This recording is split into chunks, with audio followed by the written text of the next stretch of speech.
In tonight's episode, I've compiled some of the most mysterious, disturbing, and terrifying cases of things in the national parks, from missing persons to paranormal phenomena and eyewitness accounts. This is 2 hours of high strangeness within our own national parks. Enjoy. Trenton's story is a bit disturbing. Back when Trenton was a teenager, his house backed onto a quiet private section that nearly bordered the Great Smoky Mountain National Park. He thinks technically they actually lived within the park's boundaries, but don't quote him on that one. One day, when he was a teenager, him and his brother went off on an adventure in the woods. They were armed with a few BB guns and some snacks. They didn't go too far into the woods, maybe about a mile or so at most, and it took them a while to get in there because they didn't have the proper hiking boots and the brush was really thick and it was really hot and humid. So they just had some old tennis shoes and jeans on and tank tops. The terrain was pretty rough, Trenton describes, and they had to climb over fallen trees and crawl under others, and it was a pretty fun adventure for the time being.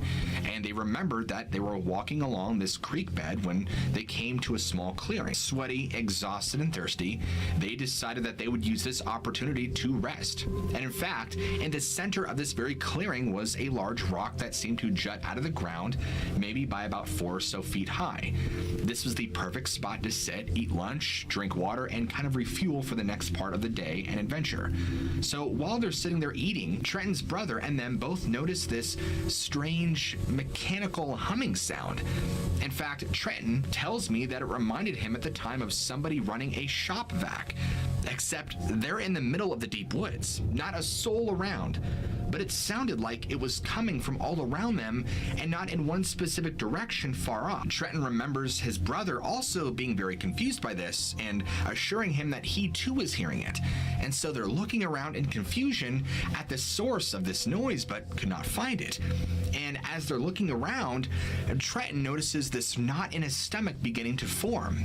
And suddenly, he loses his appetite, and this overwhelming feeling of dread just kind of creeps over him like a tidal wave about to crash down on a surfer. It was at this point Trenton admits that he was kind of lost in his own discomfort for a moment, feeling unwell, as if a flu or fever had come over him. Very strange and so sudden, like nothing he'd ever experienced before. And right then, both him and his brother heard what sounded like an explosion. But once again, it sounded omnipresent, like it was coming from everywhere at once and not in one particular direction or spot. He said it reminded him of a sci-fi sound effect of an explosion, and he also referenced the show Stargate SG-1 from the Sci-Fi Channel, and that it reminded him of a sound effect or soundbite that would be used on that specific show, because it sounded so weird and not like a typical explosion. And as he began looking around with his brother for the source of this strange explosion, he notices his brother is now nervously glancing over his shoulder. And so he asks him what's wrong, and his brother says he thought he saw movement in his bushes to the right, that he didn't want, assuming it was a cougar, to sneak up on them. And so now both boys are listening for a while, and as they're listening intently for movement, they notice that the humming had completely ceased. All other forms of noise had completely died, whereas before, the forest was alive with noise and birds chirping, and just the noise that comes with being in a forest during the daytime. All they could feel and hear was the wind. And that's when they saw something moving in the bushes directly behind them now and no longer to their right. It was roughly about 15 feet away. Both boys turned to see what it was, and all they could see is these two very bright red eyes staring back at them. They seemed to almost glow for a moment. And when they looked back, the eyes were then gone. Instantly creeped out and done with the day's adventure, they quickly packed up their lunch and started in the direction to head back home. Now, about 10 or so minutes into the walk, or should we say mild jog, both boys had heard something coming up from behind them very quickly. They turned around and saw what they would describe as a dark figure. They thought it was a person, but it was all black, moving. Not walking, but moving through the woods towards them very quickly. It was still too far away to make out any specific details, but it was clearly walking on two legs toward them. And the motion was wrong, like it glided through the trees and brush without making a single noise. Whereas they're stepping on stuff and making crunching noises, and they're pretty scared by this point. So now their semi-jog turns into a full-on sprint back towards home. And they looked back a few times and saw that whatever it was gaining on them, getting closer. And it seemed to be gliding through the trees and the brush with ease.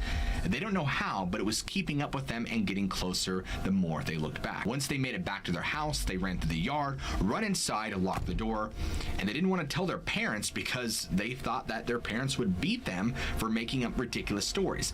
Both boys look out the back window, and they could see this form of a dark figure almost kind of swaying, standing in the woodline. And it was just standing there swaying, looking in the direction of the house, and they watched it for a while, but it never moved beyond that, or ever made a single noise.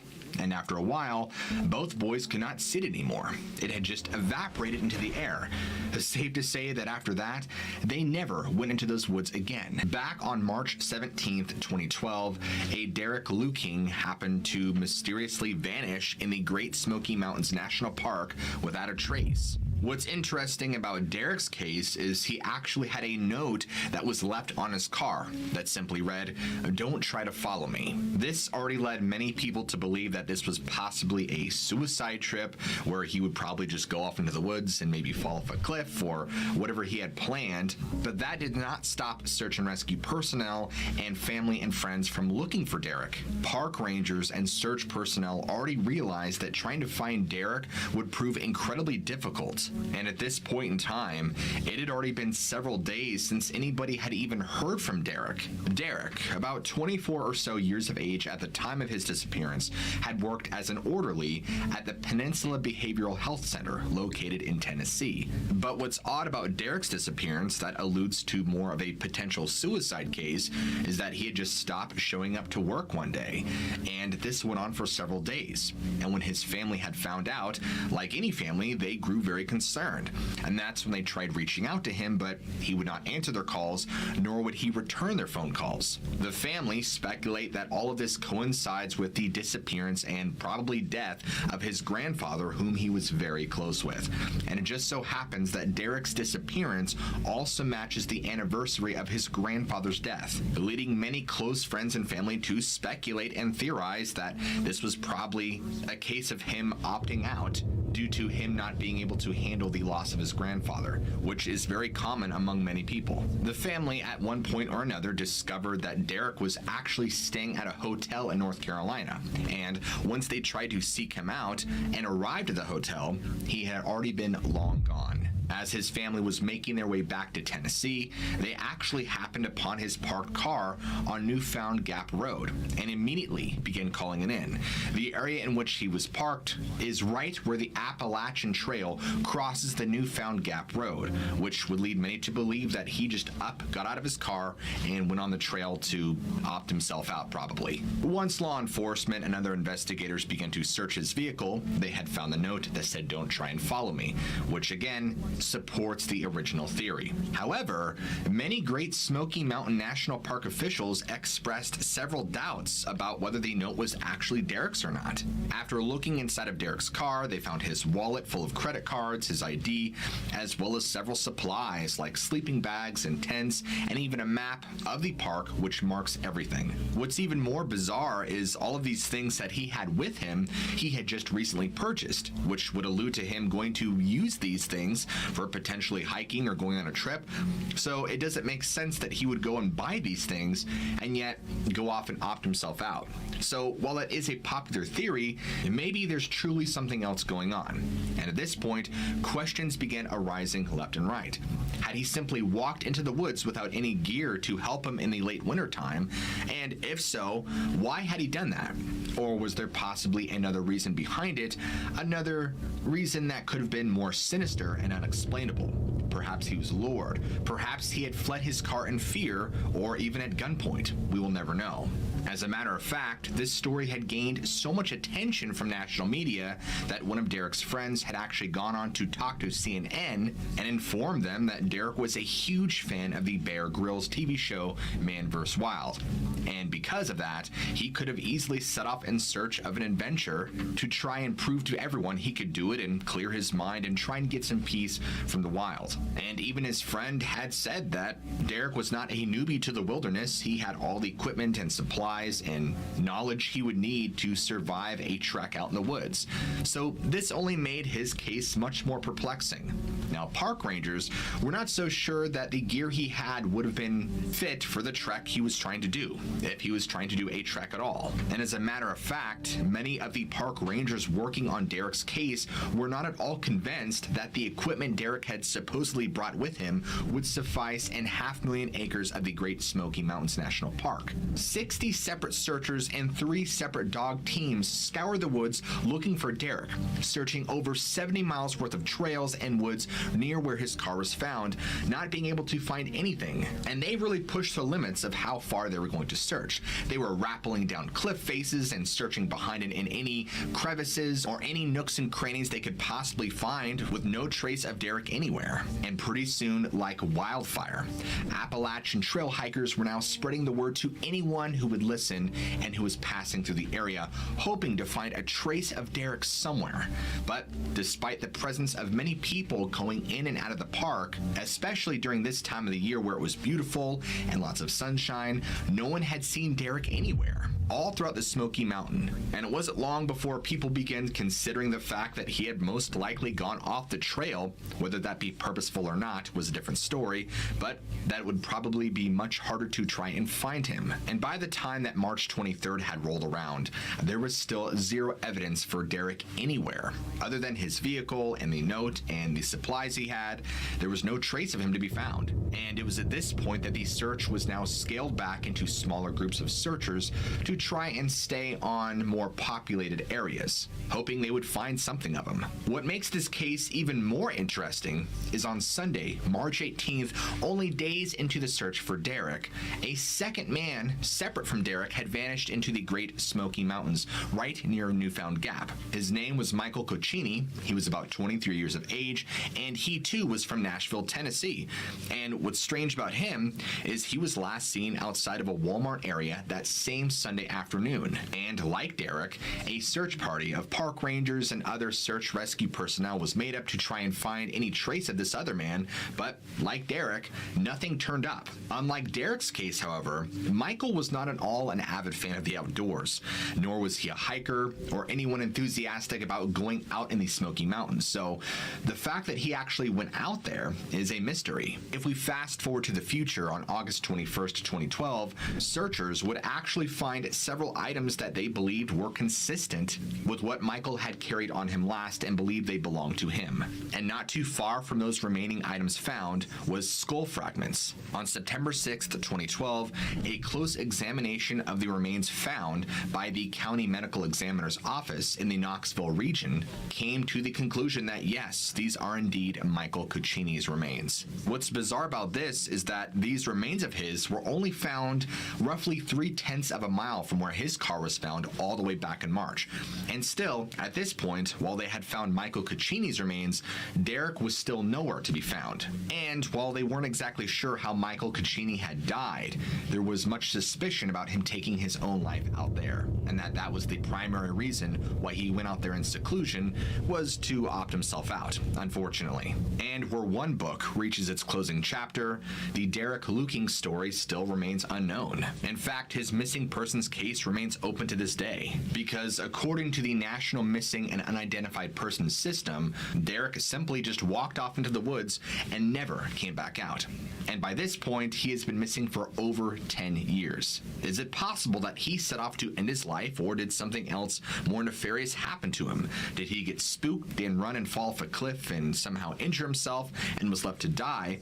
Or was the note in his car truly his and he went off to take care of his own business this by opting himself out, unable to cope with the loss of his grandfather, whom he was very close with. I'll let you guys be the judge. On June 5th, 2014, a woman working the desk at the Walaisiyi Interpretive Center in Dahlonega, Georgia, which is roughly 30 miles or so northeast of the Appalachian Trail's southern terminus at Springer Mountain, claimed to have seen an older man walking through the door and arriving up to the counter. After putting his set of keys down on the table, he offered her $200 and asked if she would keep an eye on his car that was sitting right outside the center. He then told her that he was going to be gone for the next 6 months and had intended to hike all the way north to Baxter State Park in Maine. The woman claimed that that's fine with her, and the man left. What's very strange here is within only a few days, other hikers had reported a backpack and gear as being discarded on the middle of the trail, only about a quarter mile or so away from the center. After the Union County Sheriff's deputies had recovered the backpack,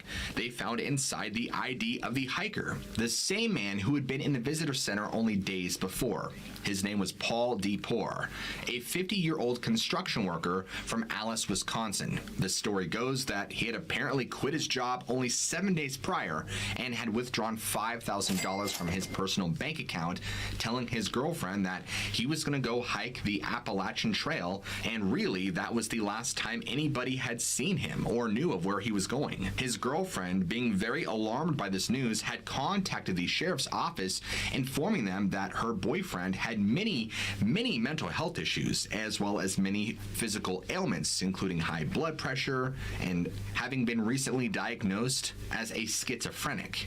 And back in March of 2014, Paul had already attempted suicide once, and his girlfriend feared that he may be trying to go and do it again. And it was at that point that the sheriff's deputies kind of connected all the dots, figuring that he surely was going to go carry this out. It's possible that Paul's backpack was just a means to trick and deceive the people at the center to make them believe that he really was going to hike up the trail, but was really going to be discarded in the end.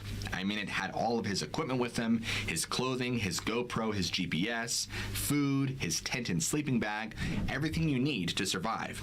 And among all of that was $3,000. But it gets even more strange because several other hikers saw a man fitting Paul's description, but hiking with nothing but a t-shirt, shorts, and flip-flops on, using a garbage bag as a sleeping bag. So clearly, maybe he wasn't out to take himself out, but maybe he was just severely mentally ill, and who knows what he was doing. After the sheriff's office had pinged Paul's cell phone to try and find his last location, it had pinged in Cleveland, Ohio. As it had turned out, Paul had turned off his phone only days before arriving in Dahlonega. But things began to become more and more evident that his only intention was not to take himself out, as he was seen multiple times on Deep Gap on June 7th, as well as June 8th, both in Georgia. Then, on June 17th, he was seen climbing the Western Bald in North Carolina's Great Smoky Mountains. But Paul's story gets much more interesting when on June 10th, apparently, he had spent the night with a camper at the Standing Indian Shelter in North Carolina. This hiker reported that Paul had spent the entire night reading the New Testament of the Bible and talked a lot about God and Christianity and overall just religion. And it's possible that Paul, perhaps who was out on the Appalachian Trail, was seeking some sort of spiritual adventure, but that's just his guess. According to Paul's brother, Paul was an avid hunter, an avid fisherman. He loved the outdoors. He was very experienced and very well versed in that environment up in Wisconsin. So it's possible he wanted to leave his old life behind and find solace in the wilderness by himself with only very little. And what seems very strange to me is while at Western Bald, Paul had accepted at least a week's worth of provisions from other concerned hikers who saw the minimal amount of gear he was packing around and the clothing he was sporting. So as the story began to change and people began seeing him, it really squashed the theory that he was originally out there to opt himself out. It's very possible that Paul wanted to challenge himself to the most extreme by getting into the most extreme conditions possible with the very little amount of gears possible. And unfortunately, after some time later, nobody knows what became of Paul. It's possible he's still wandering the trail, lost, and perhaps doesn't ever want to be found. If you guys enjoyed today's video, be sure to go ahead and slap that like button and leave a comment down below. I would love to know your guys' thoughts about today's video. Also, if you're new to the channel, be sure to go ahead and hit that big old red subscribe button, as it greatly helps this channel. As always, guys, I love you all, keep an open mind, and I'll see you all in the very next video. Jeremy Foyer had worked as a park ranger in the Mount Rainier National Park in and around 2014. He had lived within the confines of the park, but primarily would stay at the Sunrise Visitor Center on the weekends. During the time of this account, it was around 3:30 in the morning, and Jeremy was driving up kind of a more rockier, mountainous road in very dense fog, and his headlights were able to cut through just enough to where he could see where he was going. Now, this night, there was very little moonlight and much to see around him, so he's going slow, he's clutching the wheel, trying his best to just navigate his way through this road. And like most other accounts, he sees something that terrifies him. As he's coming around a bend in the mountain road, he catches movement off to his right. And at first he thinks it's a person because it wasn't an animal like how it would be when crouched down on all fours, but more standing up. And as he starts to slow down, he's doing probably roughly about 20-25 miles an hour. He sees this figure stop and get right about to the edge of the road, and he's coming around this bend at the same time. So just out of the dim lighting, he could see a figure, but as his headlights round the bend and begin to shine and partially illuminate this figure, he immediately notices that this was not a person at all, but rather an animal or creature of some sort, and a bipedal one at that.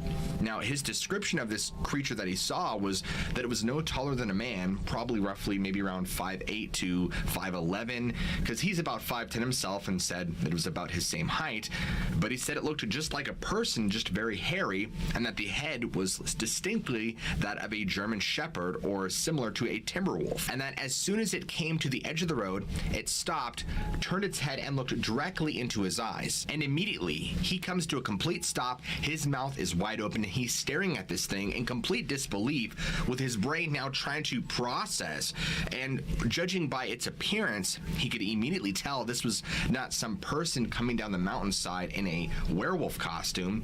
This looked far too real, and he could see the muscles rippling underneath its chest and body. And speaking of which, the fur and skin right around the chest and the biceps were very thin, meaning that you could see muscle definition. You could see its chest contract and expand as it took its breath, even seeing the hot breath in the cold night air, and its eyes glowing this amberish yellow color, looking right at him. And as he's staring at this thing, his eyes kind of slowly begin to go down, and he notices at its sides were human hands, or at least human-like hands, where it had 4 fingers and an opposable.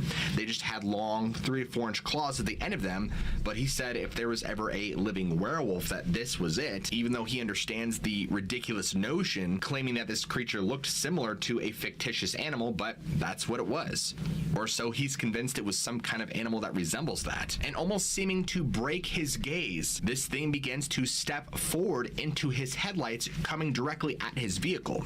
Now, as this is happening, he's still locked in shock, mouth open, and Jeremy also looks and notices that, unlike a dog which has hocks, this thing has legs just like a man, knees bent a very specific way with ankles and large feet. And this thing is just casually strolling through right to his vehicle. At this point, Jeremy doesn't know what to do. Not only is he confused, but now he's incredibly frightened, and immediately he goes to look down and put the car in reverse.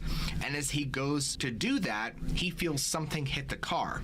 And immediately he looks up and sees that this thing has now cleared the short distance in a matter of only seconds, and is now putting its hand on the hood of the car, pressing it down, while never ever breaking its gaze into Jeremy's eyes. The way Jeremy interprets this is that it was threatening him, or at least trying to be the alpha one, the dominant one, letting Jeremy know, you're in my territory, you better respect it. And as Jeremy took his foot off the brake pedal and slowly on the gas, his car began to drift down. And as he began going in reverse slowly, but also trying to speed up to get away from this thing, it just stood there as its headlights began to pull further and further back, with this thing just being completely still, before eventually losing all sight of it in the fog as he drove in reverse away. Jeremy at this point begins crying and breaking down because he's terrified, unsure of how to prevail against such a bizarre bizarre and terrifying creature, so he's able to regain himself after a couple of moments, realizing that this thing could still be coming toward his vehicle in the fog. And so he decides that he has no other way. He can't just reverse all the way back down this road. He has to put his car in drive and drive a little faster, hoping he won't encounter this thing in which he last saw it standing in the middle of the road right in his way. So he puts the car in drive, braces, and wishes for the best. And he goes a little bit faster this time, and within a couple of 100 yards, he gets to the exact same spot that he had seen this wolf creature at, but it's nowhere to be found. And so he's not even bothering to look around or check his surroundings. He just wants to get off this dirt road so he can go home. Fortunately, Jeremy makes it past without any incident, but as he is now past this point, breathing a sigh of relief that it is over, he notices something in his rearview mirror. So he's driving, now hoping he could see the fog clearing up a bit, so he's hoping he can get down to the road. He sees this thing coming out of the fog, running towards his vehicle, but now on all fours. Jeremy, incredibly frightened by what he's now seeing in his rearview mirror, decides to speed up even more, and after a little ways, he's able to get through the fog as it kind of clears up as he's descending in elevation. This chase only lasted for about 45 or so seconds, never fully catching up to his vehicle, but getting very close, and just like that, along with the fog, this thing disappears. And now that he's low enough in elevation, he doesn't see it anymore. Jeremy was fortunate to be able to make it home safely without any other incident or anything following him or any other sightings. Jeremy would move at the end of 2014 to Pennsylvania, where he continued his career as a park ranger in the Forest Service. And since that night, Jeremy Foyer has not had any other encounters like this. This first story is submitted by Dylan. In August of 2011, Dylan was working as a seasonal employee park ranger at the Deep Creek Campground in the Great Smoky Mountains National Park. It was right around midnight when he had left to drive back to his home on the other side of the park. He had taken this route many times before, and it is usually very dark with only sparse lighting. On this night, however, the moon was out and very full, and so visibility was much better than usual. As he's driving down a road, Deep Creek Road, which takes you south down into Bryson City, something had caught his eye up ahead near some trees on the side of the road by an old picnic table that has since been removed due to age and rot. At first, Dylan thought it might be a bear because there are black bear all over the South, but then he realized how oddly shaped it was compared to that of a normal black bear, especially standing upright, like this one did.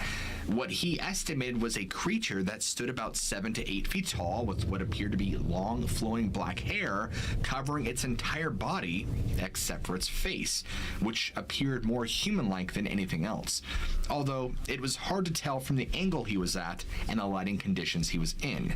Its arms were not as large as you would expect from an animal of this size, but instead more thin and lankier with very long bony fingers. Dylan only saw it for about 10 seconds as he continued driving, but that was enough time to give him a very eerie feeling in the pit of his stomach and make him wonder exactly what he had just seen. As soon as he got home, he tells his wife about what had happened, and at first, like usual, she seemed very skeptical until he went on to describe exactly what he had seen in more detail. And although she didn't mention Bigfoot or Sasquatch because she doesn't really know much about them, she thought that it was very possible that that's what it could have been. And for a long time, Dylan had a really hard time accepting this and processing this experience until he got to talk to some other persons working in the park about some similar sightings. One of the staff, specifically to whom he became very close with while they worked, detailed several sightings that she had had while working within the park herself. This really opened Dylan's eyes to the fact that this area is probably more active with these kind of creatures more than he had ever imagined.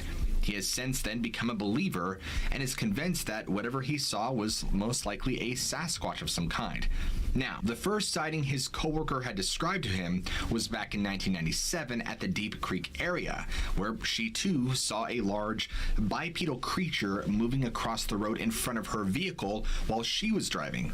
Since then, she has also had several other sightings within the park and along nearby roads. Both the areas are very close to one another, as well as the sighting location that Dylan had, which makes him feel even more certain that this is a hot spot for these creatures in the area. But the creature he saw, unlike his coworker, was not as big and bulky, and although tall, more thin and slender. The creature in which she had seen, she described it as more apish looking, while the one he had seen, although more slender and tiny, seemed more human in appearance. Both Dylan and his coworker have seen a multitude of black bears in the area many times before. Dylan describes not hearing any sounds as this thing moved across the road in front of him, but also described that the engine kind of drowned out any other noise along with the radio, but said that this putrid odor filled up the cabin of his vehicle.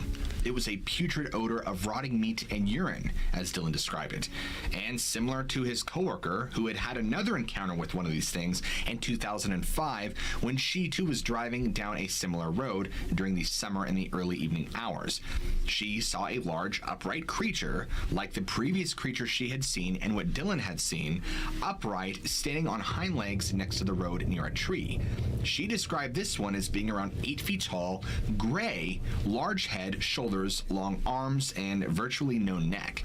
Unlike the first one, she said this one's build was much larger, and while she actually suspects the first creature she saw to be a female, judging by its shape and figure, this one was obviously a male, judging by its muscle definition and its overall shape of body. Unlike the first encounter, this one seemed to act aggressively towards her, and she said that it actually took a few steps toward her car as if it was getting ready to do a bluff charge. She described it as very intense, very frightening, and very aggressive. In the time since then, Dylan has heard of other sightings in and around the area, but couldn't recall any off the top of his head. There's also Native American tribe reservations nearby, not too far, and they've also reported sightings in that area as well, and each tribe has many stories of their own. In fact, they might be the best persons to go to for stories just like this one. So what do you think? Did Dylan and his coworker truly see something out of this world, or is this simply 3 misidentifications of a black bear? I'll let you decide. Our next story comes from Kevin. Now, before he details his own experience with the unknown, he wished to keep his name private, so we'll call him Kevin for the story. In 2015, Kevin worked as a park ranger in the Great Smoky Mountain National Park for about 7 months during the spring and summertime. If you don't know much about this park, it's a very large area with many different sections. Gorgeous park filled with many different types of trees and plants and plenty of wildlife to go around. And Kevin had worked in one of these smaller sections right around Cades Cove, actually. It's a very popular area for tourists and hikers, and he worked in the visitor center, which is located along a small mountain road. The area has plenty of hiking trails, cabins, and campgrounds abound. The area can also be secluded with thick trees, shrubbery, and bushes. There are plenty of small roads that lead to dead ends or small hidden cabins. The area is very beautiful, but also has a dark side that Kevin assures not too many people know about. It's home to plenty of black bears and other wildlife, and it's not too uncommon to hear of hikers or tourists having run-ins with large black bears, but most just ignore them. He's also heard stories from other rangers and visitors who have had run-ins with strange creatures. However, what he had encountered this evening in the spring was in fact no bear. He still has no explanation for what it was. He was working in the evening shift, which is always very slow. It's a good time to relax and listen to music while you take in the views of the mountains and trees. One of his favorite times to work was during this evening because it was so peaceful and quiet, and on this particular night, he had decided to take a walk down one of the smaller roads to clear his head, listening to the sounds of the nightlife while taking in the fresh air and sights around him. It's during these moments that Kevin always felt at peace. As he was walking down the road, taking in everything around him, his peaceful walk was suddenly interrupted by this loud growling noise coming from the bushes next to him. He stops, looks around, but could not see what was making the noise. However, what it sounded like was big enough to devour him whole, he claims. So he slowly backs away from the bushes while keeping his eyes on them, and as he did so, something flies up out of the thicket near up in a tree, and what his eyes looked at appeared to be a giant bat of some kind. However, Once perched, it looked down on him with these hideous, glowing eyes and a beak face. He's never felt such evil overcome his entire being. This thing was not of this world, he claims. Kevin says that this was around 5 feet tall, covered in dark brown, gangly, matted fur, with a wingspan of around 8 to 10 feet. The face looked like that of a bat or a pterosaur of some kind, but far more demonic, with a long, curved beak. Its eyes were glowing yellow, and it had a hideous beak like a mouth. It simply sat there and watched him with this evil grin shown on its face. Kevin, surprised and unsure what to do next, slowly backs away from the creature while keeping his eyes locked onto it. It was as if something was taunting it to come closer. He doesn't know how long this encounter lasted for, because when you're in the throes of it, time slows down to a halt. But once he had created enough distance between him and this creature, it simply vanished into the trees and was gone just like that. And once he knows it's clear, he runs back to the visitor center, trying his best to keep a professional composure, which wasn't exactly easy. He tells his coworkers about what happened, but they all laugh at him and think he's crazy. He still doesn't know to this day what it was that was out there or where it had come from, and it's still hands down one of the most terrifying moments in his life, and he will never forget it. Since then, he's tried to do research during his time and has not been able to come to any rational or logical conclusions as to what this could be, simply because there are a myriad of species of bats living within Tennessee, but what he saw was no ordinary bat. This thing was easily the size of a small child, maybe 8 to 10 years old. I mean, he's talking humongous, possibly even the size of a condor, if not a little larger, but this was no condor. This thing, as he described, looked more like a pterosaur from hell than anything else. In fact, the only thing that was bat-like about it was its wings and how they appeared to be all tattered and leathery. He stated that he has seen plenty of bats in his life, so he knows what they look like, but this was no bat. Even if it didn't have an outstanding reputation for mysteries, Canada's own Nahanni National Park Reserve would nonetheless remain a remarkable place. Situated parallel to Alaska and the nation's Northwest Territories, the park claims nearly 12,000 square miles of wilderness, with canyons as deep as 3,300 feet bordering its turbulent Whitewater River. Its thick forest and majestic waterfalls, like Angel Falls, which stretches twice as high as Niagara, earned Nahanni National Park Reserve the distinction of the first UNESCO World Heritage Site. Yet, for all its beauty, the Nahanni Valley only receives around 1,000 visitors per year, fewer than many parks see in a single day. The valley is virtually untouched. Thanks to its remote location, Nahanni is only accessible by air or water. And to visit, tourists might either charter a small float plane or bush plane or brave the South Nahanni River. On top of all of this, the park is associated with an alarming amount of unexplained phenomena. Before it was a national park, explorers, often seeking the Nahanni Valley's long-rumored gold deposits, would simply vanish and their bodies never recovered at all. Whenever remains were eventually discovered, they were often mutilated, even beheaded, earning Nahanni the infamous nickname the Headless Valley, or Valley of the Headless Men. Even those fortunate enough to come out alive might still emerge mad or crazy. Others kept their sanity but told fantastic tales of animals twice as big as anywhere else, or strange monsters like hairy giants, malevolent spirits, and living fossils like dinosaurs, woolly mammoths, and dire wolves, all inhabiting a mystical land that time somehow forgot. While modern conveniences have now made Nahanni National Park Reserve safer than in the past, similar stories do persist to this day. Many of the beliefs surrounding the valley have been handed down to us from the Dene people, who settled in the area some 10,000 or so years ago. Nahanni was particularly important to the Decho people, one of over 20 Diné tribes in the region. The Decho, also called the Slavey, would often leave simple offerings like tobacco alongside the Nahanni Valley's many hot springs, hoping to encourage good luck by appeasing the spirits of the land. Because of this sacred nature, Nahanni retains a certain secretive quality to this day. Many portions of the park remain strictly off limits to the general public. Documentarians wishing to film on river must sometimes wait through lengthy approval periods by authorities. No one argues that the Nahanni Valley's restricted access isn't a result of its cultural and environmental significance. However, given the strange things that happen here, we are left wondering if an ulterior motive might not be at play. Spurred by the Klondike gold rush of the late 19th century, an estimated 100,000 prospectors descended upon northern Canada seeking fortune and fame. It was a frenzy of diminishing returns. Of these, no more than 40,000 reached their destination, with only half of them actually trying their hand at prospecting. Only a few hundred of the 4,000 who found any meaningful amount of gold actually became rich. This craze brought some prospectors into the Nahanni Valley, and they came back with the wildest tales.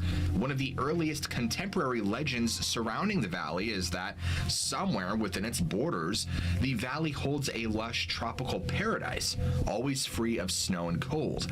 Even in winter, it is uncomfortably warm, its water fed by hot springs. Stories often placed this Canadian Shangri-La somewhere in the high mountain pass. This Yukon jungle allegedly held miraculous flora and fauna unlike anywhere else in the region or on Earth. Palm trees popped up from the permafrost, 60-foot vines spiraled to the heavens, ferns and nettles stood taller than any man, and rose bushes supported stems as thick as forearms.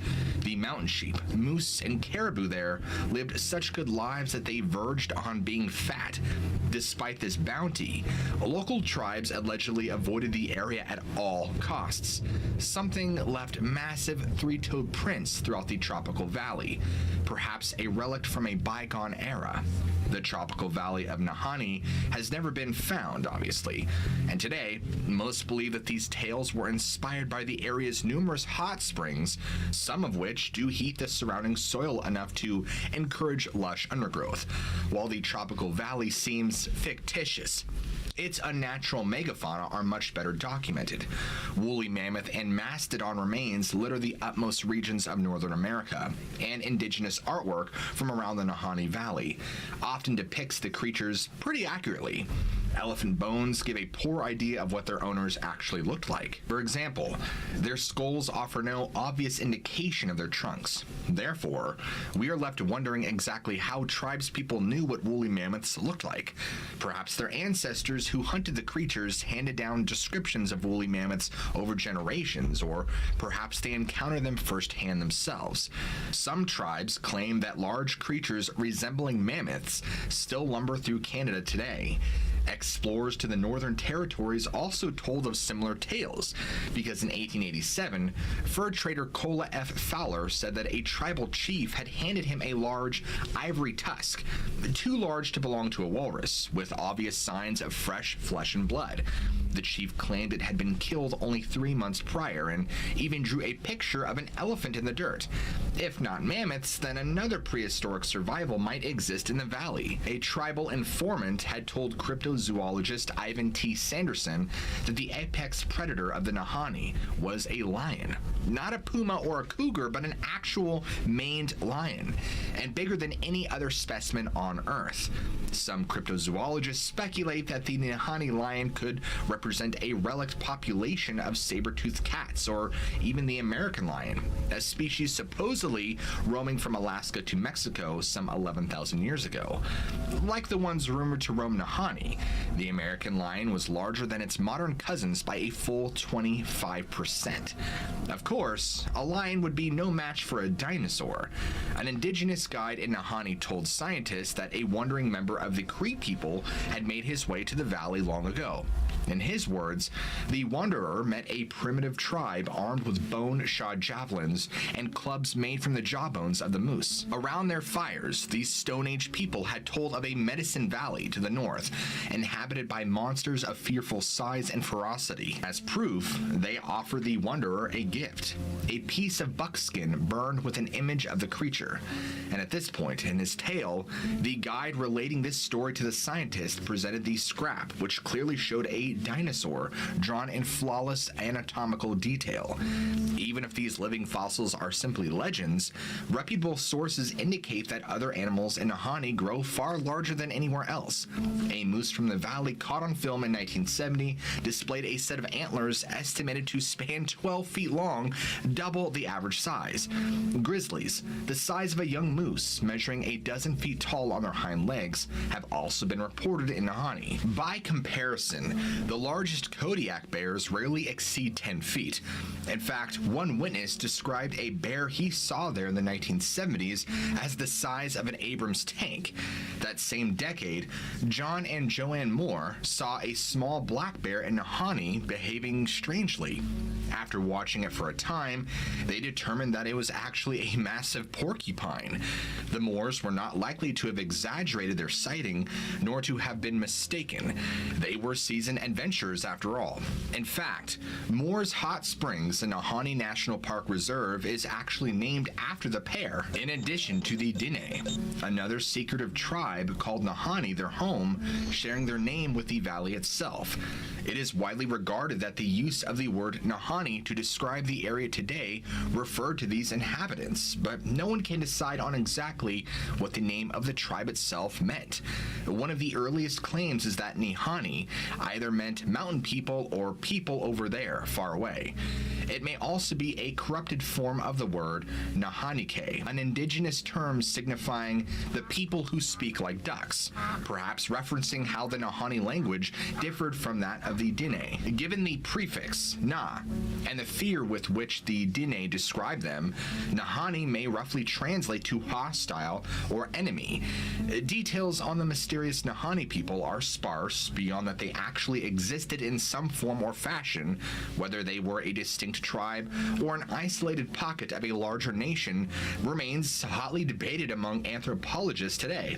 Neighboring tribes sometimes refer to the Nahanni people as sheepmen for the sheepskin clothing that they wore. Others, like the Decho Diné, regarded them with fear, describing them in their legends as enormous malevolent giants. This is another possible origin for the name Nahanni. Nahedi, a word for the Nahanni River, means river of giants. This fearsome reputation preceded the Nahanni whenever they made contact with the world outside. Word spread among Canadian explorers that the people of the Nahanni Valley, if they were encountered at all, were highly aggressive towards outsiders, defending their land at all costs before retreating to the mountains. However, the historical record contradicts this superstition. Early settlers, including those from the famous Hudson's Bay Company, described the Nahanni as wary but hospitable to visitors, their tribe both intellectual and resourceful. Unfortunately, these interactions were relatively rare, and their final interaction with the outside world occurred in 1929. The same year, an influenza epidemic spread through the community, and the few tribe members who didn't succumb were absorbed into other tribes. The Nahanni's reclusive nature and subsequent disappearance fostered an air of mystery about them. Rumors persisted that a matriarch led the tribe, a white queen of European descent whose presence evokes images of the fairy queen presiding over her subjects. This likely originated in a misreading of an 1838 account describing a fair-skinned authoritative female leader of the Nahanni. It nonetheless speaks to how the tribe has been mythologized over the years. Was it a flu that wiped out the Nahanni, or a curse? Explorers found that anyone overnighting in the ruins of Nahanni settlements contracted a highly infectious, mysterious illness themselves. In Diné legend, this might have been attributed to the Soneteye, the most feared of all great spirits who inflicted disease with the help of demons who called the Nahanni Valley their home. The Soneteye is far from the only dangerous entity found here. In indigenous belief, the entire area is haunted. While some spirits were helpful, a great number were dangerous. Less lesser powers inhabited every animal, plant, rock, and landmark of the valley and were capable of inflicting great harm on anyone disturbing their environment. Countless Dene hunters walked into Nahanni never to return, victims of the land's bad medicine. Others found that the trails of the animals they tracked simply ended as if their quarry vanished into thin air or were swallowed by the earth itself. Today, many still believe that these spirits and the curses they created cling to the Nahanni Valley, the source of its many deaths and disappearances. One notable spirit dwells in the caves along the South Nahanni River. According to tribal lore, it is known for making people disappear like smoke in the wind. Its hideous wails can be heard drifting on the breeze at night. While on an expedition to Nahanni, journalist Pierre Breton experienced this sound firsthand. He described a low howling whine that swept out of the mountain down into the valley, died, and rose again in greater intensity. The banshee wail made our hackles rise, for this was, without a doubt, the spirit sound so many men talked and whispered about. Even when this sound isn't heard, an oppressive feeling hovers over Nahanni. Frank Henderson said in the 1940s that there is absolutely no denying the sinister atmosphere of the whole valley.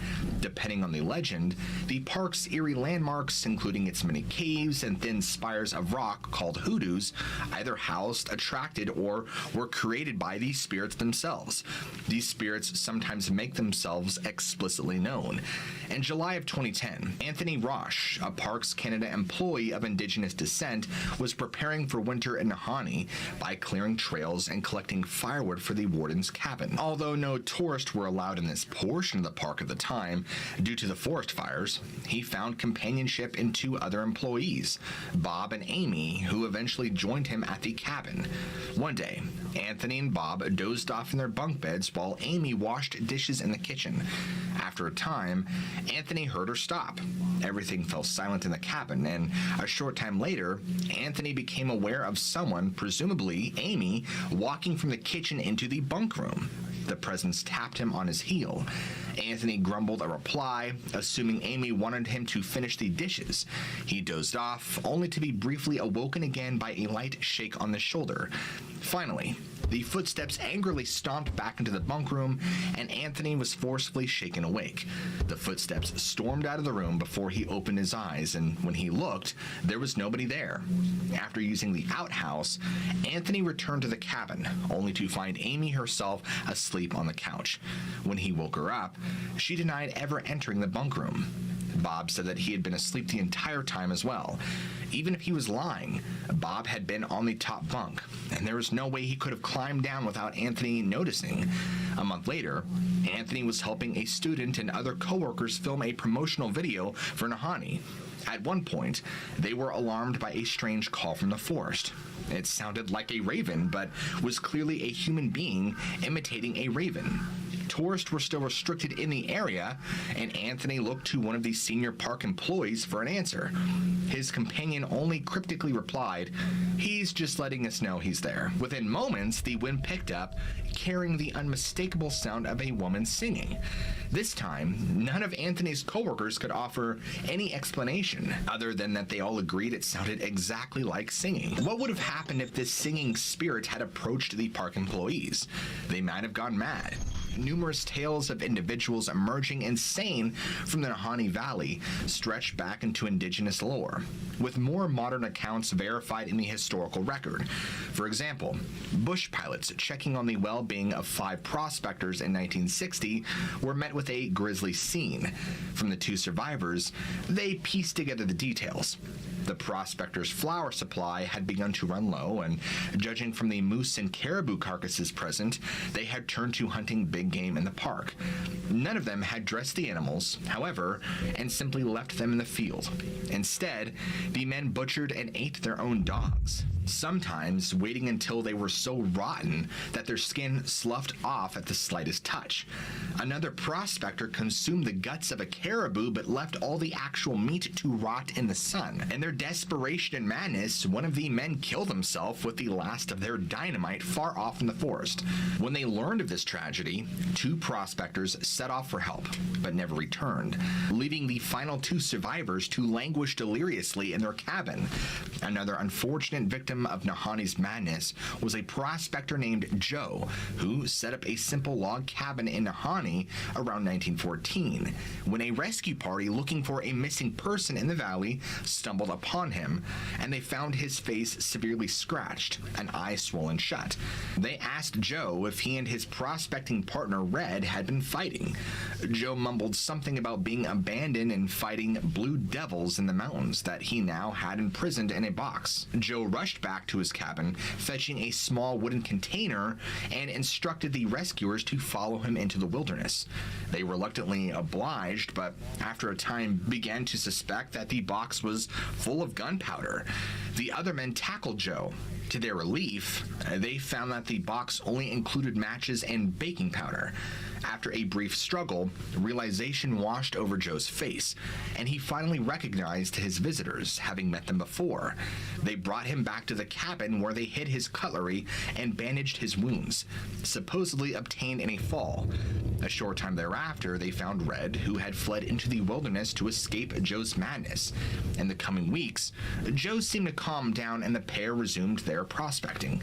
However, he eventually started inventing bizarre rituals and culminating in the construction of a sacrificial altar on a mountaintop. This was the final straw.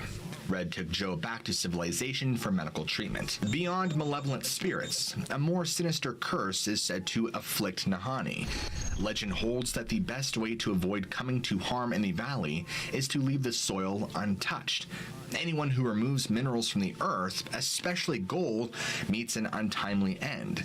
There seems to be some truth behind this prohibition. Not only are there plenty examples from the Nahani Valley, but similar taboos can be found all around the world. For instance, visitors to Hawaii Volcanoes National Park are strictly warned against taking rocks from the area. In addition to the legal penalties of removing such items from the U.S. national parks, it is believed that anyone who does so invites the wrath of Hawaii's volcano god, Pele. Each year, Volcanoes National Parks receive hundreds of packages, each containing sand and rock taken from the site, returned by tourists trying to change their newfound bad luck. Whereas Pele values obsidian, whatever lurks in the Northwest Territories seems to covet gold and refuses to let it leave. The prospectors who died in Nahani Valley are the source of its most enduring mystery. A string of headless corpses stretching through the years. The intense interest that prospectors showed towards Nahani began in 1900, when a Diné tribesman named Little Nahani brought a quartz sample from the valley into town. It was richly veined in gold. Now, according to one story, local tribes had endeavored to keep the valley's gold a secret, but Little Nahani changed all of that. When a second Diné brought more gold from the river, 4 years later, the Nahani Valley was inundated with prospectors, a flood which had diminished to a trickle by the time brothers Willie and Frank McLeod had actually set out in 1908. By all accounts, Willie was the quintessential frontiersman, capable of living off the land and tracking game better than anybody else at the time.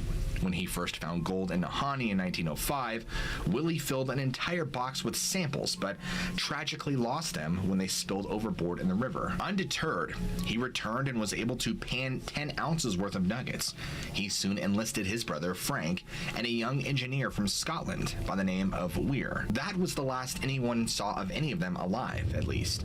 Like so many other tales from the era, the rest of the McLeod story is hard to precisely pin down, with newspaper narratives offering conflicting details.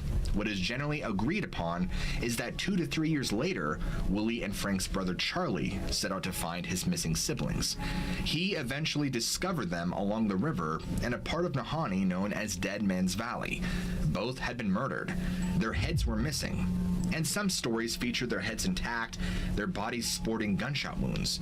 The McLeod brothers appear to have been killed in their sleep. One skeleton's arm was still outstretched, reaching for a now rusty rifle resting against a spruce tree. Charlie identified his brother's remains from their personal effects, as well as a note scrawled in their hand. "We have found a fine prospect."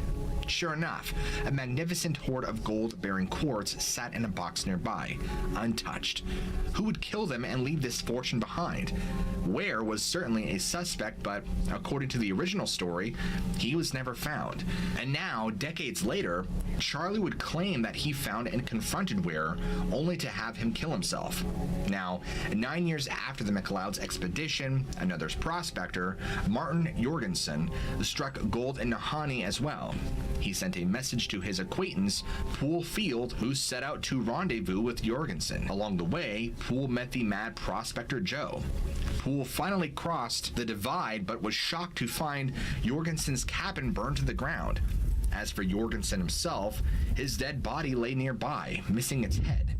Such decapitations would continue on and off during the decades, including an Ontario miner who was found beheaded in his sleeping bag in 1945. What is responsible for these mutilations? Many explanations have been offered throughout the years, but the official position is that an animal scavenger is somehow taking these missing heads. In addition to Weir, the Nahanni people were blamed for the McLeod's death, since some believe that the tribe were avid headhunters. Whether or not this was true is anyone's guess. There is some evidence that tribes further to the west, along Alaska's coast, may have engaged in headhunting practices. However, many of the region's other tribes were mostly peaceful. Among those that weren't, their mutilations focused predominantly on scalping, not decapitation. Were animals to blame, or humans? Some split the difference and believe that something neither animal nor human earned the Headless Valley its nickname. Whenever discussing the Nahanni Valley, the specter of giants looms large. They are inseparably woven into the oldest legends of the place, evidenced by the Daicho Dine's impression of the Nahanni tribespeople as tall and murderous. These tales melded with the Dine stories about another tribe, the Naha, to the extent that many people think the Nahanni people around the Naha were one and the same. However, other tribes thought that the Naha were far more primitive than the Nahanni, literal holdovers from the Stone Age. What's more is that they are rarely described as surviving into the modern era, whereas we have first-hand testimonies from encounters with the Nahanni tribe. One line of thinking holds that the Naha didn't go extinct, but instead migrated far to the south, encroaching into America where they settled as the Navajo. Indeed, the Navajo tribe is believed to have relocated sometime in prehistory from northwestern Canada to the American Southwest. To make matters more confusing, the Nahanni tribe and the Naha further conflated with stories of gigantic headhunters called the Nakani. Now, according to Dene legend, the Nakani lurk just beyond the light of campfire, leaving strange footprints in the forest and making ominous noises at night, throwing sticks and stones to torment their victims. Their eyes are red, their arms are muscular, and they are entirely covered in foul-smelling hair. Neither firearms nor blades can harm them. In the words of one author, they delighted in killing all things they can reach by cutting off their heads. The Dine lived in perpetual fear of the Nakani. One of the earliest settlers to speak of the Nakani was a missionary by the name of Emile Petito, who in 1876 wrote that the Dine live at times in continual terror of an imaginary enemy who pursues them without rest, who they believe to see everywhere, even though he doesn't exist at all. We all know what this sounds like. Bigfoot. Could these creatures be responsible for the gruesome deaths and mysterious disappearances that plague the park? Is there mention related to any of the other mysterious disappearances in any other of the national parks? Sightings of large hairy creatures, sometimes identified as Nakani, persist throughout the northern territories. What's more, footprints shaped like a human's but far too large and not wearing any shoes have been found in the Nahanni Valley. Perhaps one of the first outsiders to encounter the Nakani in Nahanni was John McLeod. something pelted his 1831 expedition with stones from the forest. And in 1914, Poole Field, who on the same trip both encountered the mad prospector Joe and found Martin Jorgensen's headless body, and noticed that something was throwing rocks and branches at them as they sat around the campfire. The rescue party's dogs went berserk, but they could never locate their invisible assailant. Eventually, a scout killed what he thought was a Nakani chasing him. Unfortunately, it turned out to be one of his fellow Dene. 8 years earlier, Jerry Walker and a man named Sam were prospecting in the Nahanni Valley when several Nakani, described as monkey men, encircled their camp from out of the fog. They called across the campfire to one another in whistles and hoots, forcing the witnesses to huddle as close as possible to the campfire for protection. When dawn finally came, the men relocated, but again were surrounded by Nakani. The beast crept closer than before, causing Sam to panic and draw his firearm. He took off into the fog after one of the hairy beasts, and shortly thereafter, Jerry heard him screaming from deep within the woods. Because of the dense mist, he could do nothing but sit and listen. According to the story, Jerry found Sam's corpse stripped of flesh. Predictably, his head was nowhere to be found. The Nakani is regarded as being tall, at least the size of a man. A much smaller wild man, known as the Nukluk, also appears in the vicinity of Nahanni.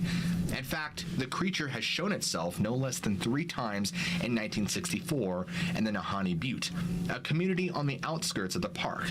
In April, an elderly indigenous witness and his friends encountered a short, naked, muscular, bearded man-shaped creature in the woods.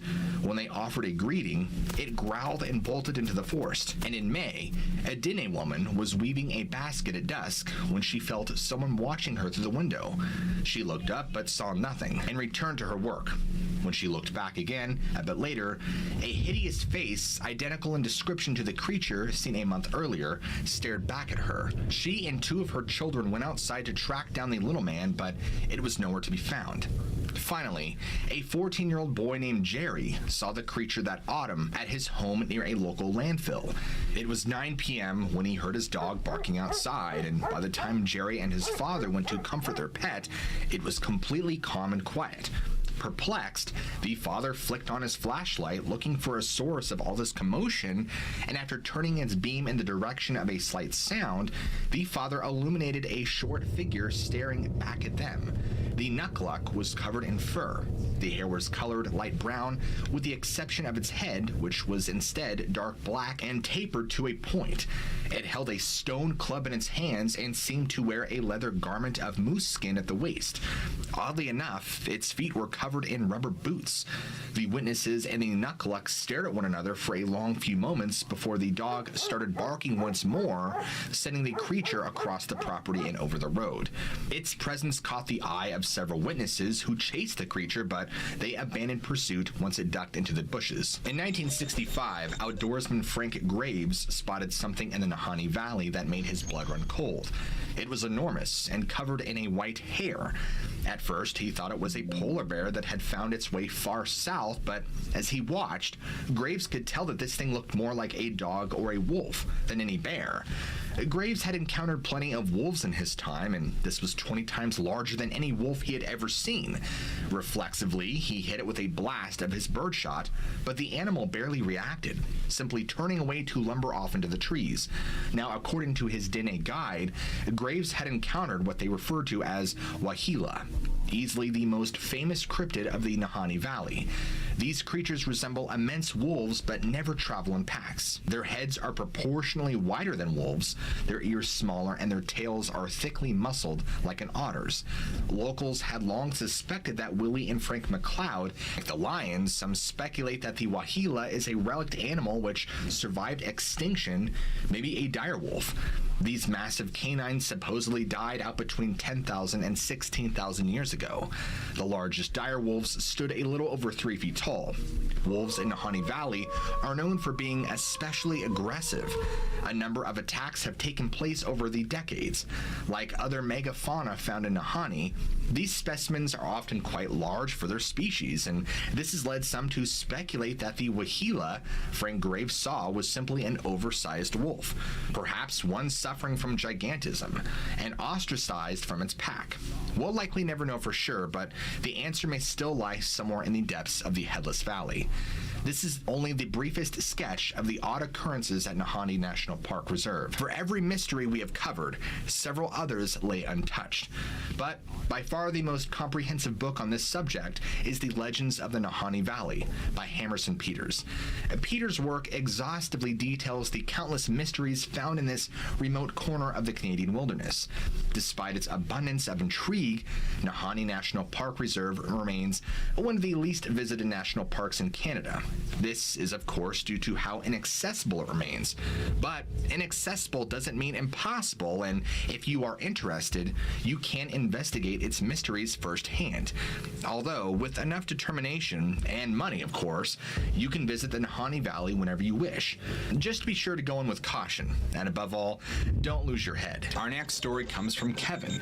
Now, before he details his own experience with the unknown, he wished to keep his name private, so we'll call him Kevin for the story. In 2015, Kevin worked as a park ranger in the Great Smoky Mountain National Park for about 7 months during the spring and summer time. If you don't know much about this park, it's a very large area with many different sections. Gorgeous park filled with many different types of trees and plants and plenty of wildlife to go around. And Kevin had worked in one of these smaller sections right around Cades Cove, actually. It's a very popular area for tourists and hikers, and he worked in the visitor center, which is located along a small mountain road. The area has plenty of hiking trails, cabins, and campgrounds abound. The area can also be secluded with thick trees, shrubbery, and bushes. There are plenty of small roads that lead to dead ends or small hidden cabins. The area is very beautiful, but also has a dark side that Kevin assures not too many people know about. It's home to plenty of black bears and other wildlife, and it's not too uncommon to hear of hikers or tourists having run-ins with large black bears, but most just ignore them. He's also heard stories from other rangers and visitors who have had run-ins with strange creatures. However, what he had encountered this evening in the spring was in fact no bear. He still has no explanation for what it was. He was working in the evening shift, which is always very slow. It's a good time to relax and listen to music while you take in the views of the mountains and trees. One of his favorite times to work was during this evening because it was so peaceful and quiet, and on this particular night, he had decided to take a walk down one of the smaller roads to clear his head, listening to the sounds of the nightlife while taking in the fresh air and sights around him. It's during these moments that Kevin always felt at peace. As he was walking down the road, taking in everything around him, his peaceful walk was suddenly interrupted by this loud growling noise coming from the bushes next to him. He stops, looks around, but could not see what was making the noise. However, what it sounded like was big enough to devour him whole, he claims. So he slowly backs away from the bushes while keeping his eyes on them, and as he did so, something flies up out of the thicket near up in a tree, and what his eyes looked at appeared to be a giant bat of some kind. However, once perched, it looked down on him with these hideous glowing eyes and a beak face. He's never felt such evil overcome his entire being. This thing was not of this world, he claims. Kevin says that this was around 5 feet tall, covered in dark brown, gangly matted fur, with a wingspan of around 8 to 10 feet. The face looked like that of a bat or a pterosaur of some kind, but far more demonic, with a long curved beak. Its eyes were glowing yellow, and it had a hideous beak like a mouth. It simply sat there and watched him with this evil grin shown on its face. Kevin, surprised and unsure what to do next, slowly backs away from the creature while keeping his eyes locked onto it. It was as if something was taunting it to come closer. He doesn't know how long this encounter lasted for, because when you're in the throes of it, time slows down to a halt. But once he had created enough distance between him and this creature, it simply vanished into the trees and was gone just like that. And once he knows it's clear, he runs back to the visitor center, trying his best to keep a professional composure, which wasn't exactly easy. He tells his coworkers about what happened, but they all laugh at him and think he's crazy. He still doesn't know to this day what it was that was out there or where it had come from, and it's still hands down one of the most terrifying moments in his life, and he will never forget it. Since then, he's tried to do research during his time and has not been able to come to to any rational or logical conclusions as to what this could be, simply because there are a myriad of species of bats living within Tennessee, but what he saw was no ordinary bat. This thing was easily the size of a small child, maybe 8 to 10 years old. I mean, he's talking humongous, possibly even the size of a condor, if not a little larger, but this was no condor. This thing, as he described, looked more like a pterosaur from hell than anything else. In fact, the only thing that was bat-like about it was its wings and how they appeared to be all tattered and leathery. He stated that he has seen plenty of bats in his life, so he knows what they look like, but this was no bat. Hawaii Volcanoes National Park is a national park in the United States. Kilauea, one of the world's most active volcanoes, and Mauna Loa, the world's most enormous shield volcano, are both parts of the park. The scientists can learn about the evolution of the Hawaiian Islands and conduct research at the park. For visitors, the park offers extraordinary volcanic environments, glimpses of rare flora and fauna, and a view into the traditional Hawaiian culture linked to these scenes. Established on August 1st, 1916, Hawaii National Park was eventually divided into this park and Haleakala National Park. In acknowledgement of its exceptional natural standards, Hawaii Volcanoes National Park was allocated as an International Biosphere Reserve in 1980 and a World Heritage Site in 1987. This national park is known for not just its beauty, but also an area of superstition and mystery. You see, on March 27th, 1998, a blue eruption of light ignited the night sky, along with a huge thunderous roar. Hundreds of locals called to report the event, as did a pilot who was in flight at the time. The pilot alleged that the fireball came within 2 miles of this aircraft, and he observed a dramatic increase in the temperature in the area. The pilot's testimony was endorsed by others in the place with him, and officials afterward declared that the blast was nothing more than a meteor. However, that doesn't sit right. Some Hawaiian locals were not convinced. They claimed that the blast observed by so many was surely a sign of an Hawaiian god who had been awakened now and who was now enraged with what humankind was doing to the world. In fact, a Newswatch bulletin taken from that day reads this: "A brilliant light gives night owls a rare treat. Islanders who happened to be up at 2:41 a.m. today were treated to a spectacular light show in the sky. I wish I'd seen it," said Bishop Museum Planetarium manager Peter McCod, who was asleep and missed it. "It was probably a once-in-a-lifetime to see." But what exactly was it? From talking to people who saw it and called the planetarium, McCod said it sounds like the light might have been a fireball or maybe a bright meteor. On the other hand, it could have been a piece of space junk, he said. A piece of satellite or discarded rocket element. It's hard to tell. In fact, it was so bright and people did see different colors too. Sometimes that's indicative of space junk because of the different metals used in spacecraft. Now, police dispatchers on Oahu, Maui, and the Big Island, and the planetarium security guards and radio stations all received a ton of calls about the mysterious light. On Oahu, callers described it as a bluish purple. On the Big Island, where the calls came in the most from all districts, police said the light made the night sky as bright as day. The Coast Guard even said it appeared to be a large meteor traveling through the sky. And while sporadic meteors, remnants of the solar system, are common, but to have one happen overhead when you happen to be looking up is pretty rare for an average individual. This is one of many odd events that have occurred on the island of Hawaii, because various tourists have removed rocks from Hawaii Volcanoes National Park and then sent them back. They sent them back claiming that the unusual incidents had taken place when they arrived home with the rocks. Many believe that they had been cursed for stealing the rocks from their home. Others have stated that they had too been confronted by spirits while exploring the island late at night, as well as seeing a mysterious mist in the distance.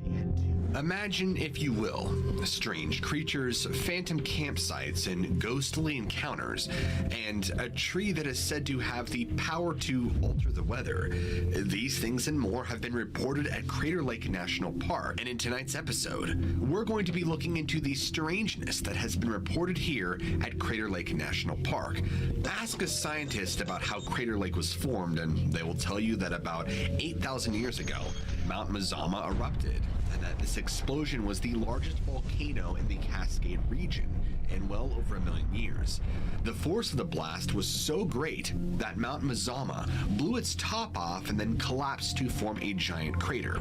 After 200 years of snowmelt and rainfall, a lake was formed, measuring well over 2,000 feet deep, thus making it the largest lake in North America and the 9th largest in the world. Now, ask the Klamath natives and you'll get a more colorful story about the origins of Crater Lake. Now, before we move on, I'm going to apologize in advance that I'm still sick and getting over a cold, so bear with me. The native story goes something like this with the origins of Crater Lake: that the gods created the world and the mountains, and they also created great tunnels under these mountains.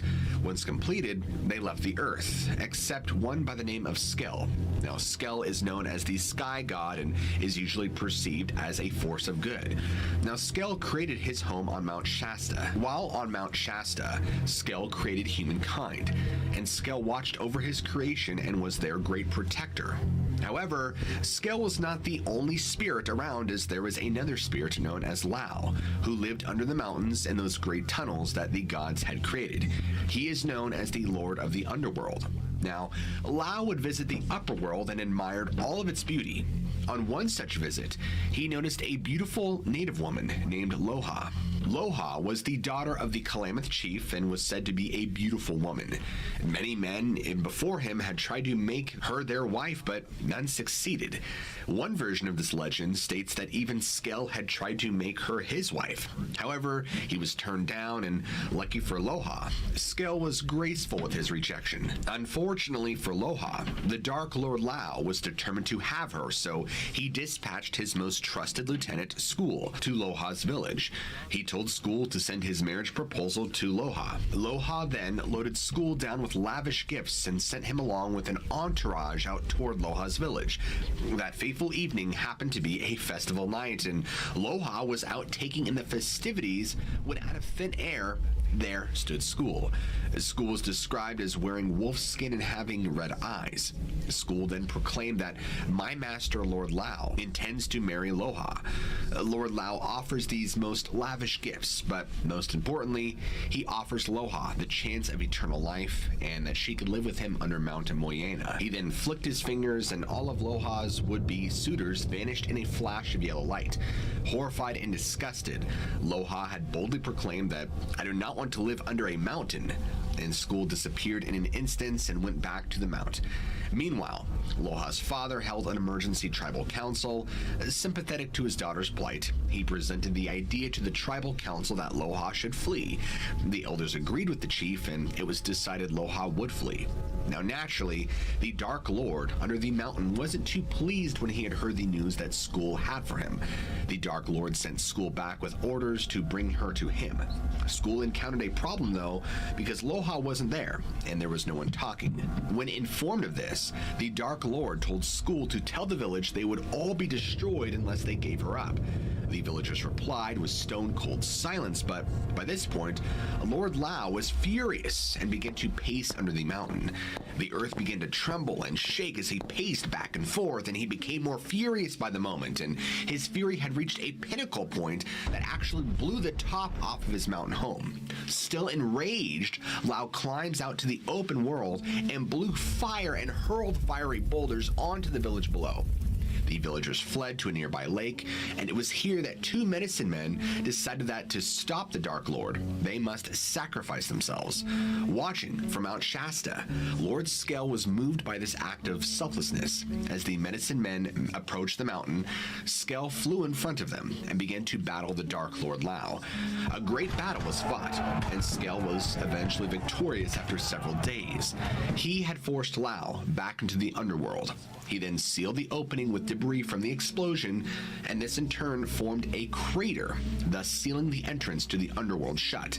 The Klamath changed the name of the mountain, which originally meant Tall Mountain, and they called the ensuing lake that formed Lake Giowas, which means a most sacred place. This place remained a holy place to the Klamath tribe and hidden from the outside world for the next 7,500 years. I tell you this story because if you take out all of the theatrics, this is exactly what scientists claim to have happened.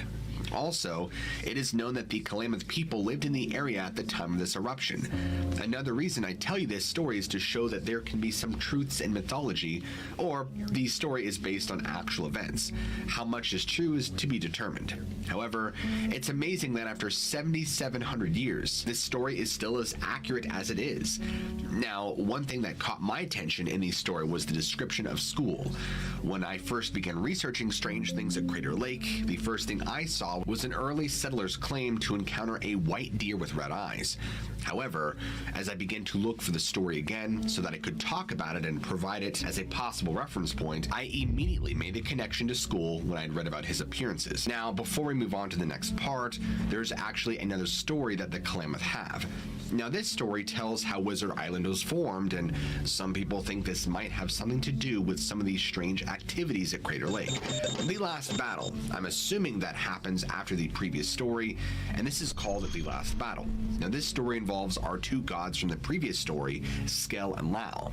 And before getting to the battle, this story first takes us down a memory lane trip. The story tells us that Skell and the Dark Lord were not always enemies. In fact, they were at one time friends. The tale describes Lau as coming up from the underworld and playing with Skell. They would morph into various animals and play with each other and were great friends at time. Over the course of time, things had soured between them to the point that they became mortal enemies. And one day, Skell and Lau met for battle. This particular battle would be a battle to the death, and of course the Dark Lord Lau smote down his adversary Skell. The Dark Lord was jubilant and held a massive party to celebrate his victory over Skell. However, not everybody was happy about this. The followers of Skell infiltrated this party and managed to steal the heart of Skell. They were then able to resurrect Skell, and Skell then confronted the Dark Lord again. This time, Skell was victorious, and to assure his victory and prevent the Dark Lord from ever returning again, Skell ordered his followers to cut Lau up into pieces and get rid of him. Skell's followers did that and got the bright idea to cast his remains into the lake for the lake creatures to eat. However, many of the lake creatures were followers of Lau, so they told them they were feeding them the remains of Skell. The lake creatures gladly feasted on the remains until Skell's followers put Lau's head into the lake. Now, horrified at this, the lake creatures stopped feasting on the remains, and the remaining head is said to be what we call Wizard Island today. A takeaway from this story is that Wizard Island is the place on the lake where many weird things are said to happen. Another interesting thing is we see a reference to the god's abilities to shapeshift into different animals, and one must wonder if this could explain some of the more bizarre creatures that have reportedly been seen here, or if it was just Klamath's explanation of some things they had seen around Crater Lake. For 7,500 years, the lake remained a sacred place, a place not known to the outside world. But that all changed in the 1850s and the 1860s when Crater Lake was discovered and rediscovered about 4 times by the European settlers. By 1868, the lake received a new name, no longer called a sacred place, but now referred to as Crater Lake.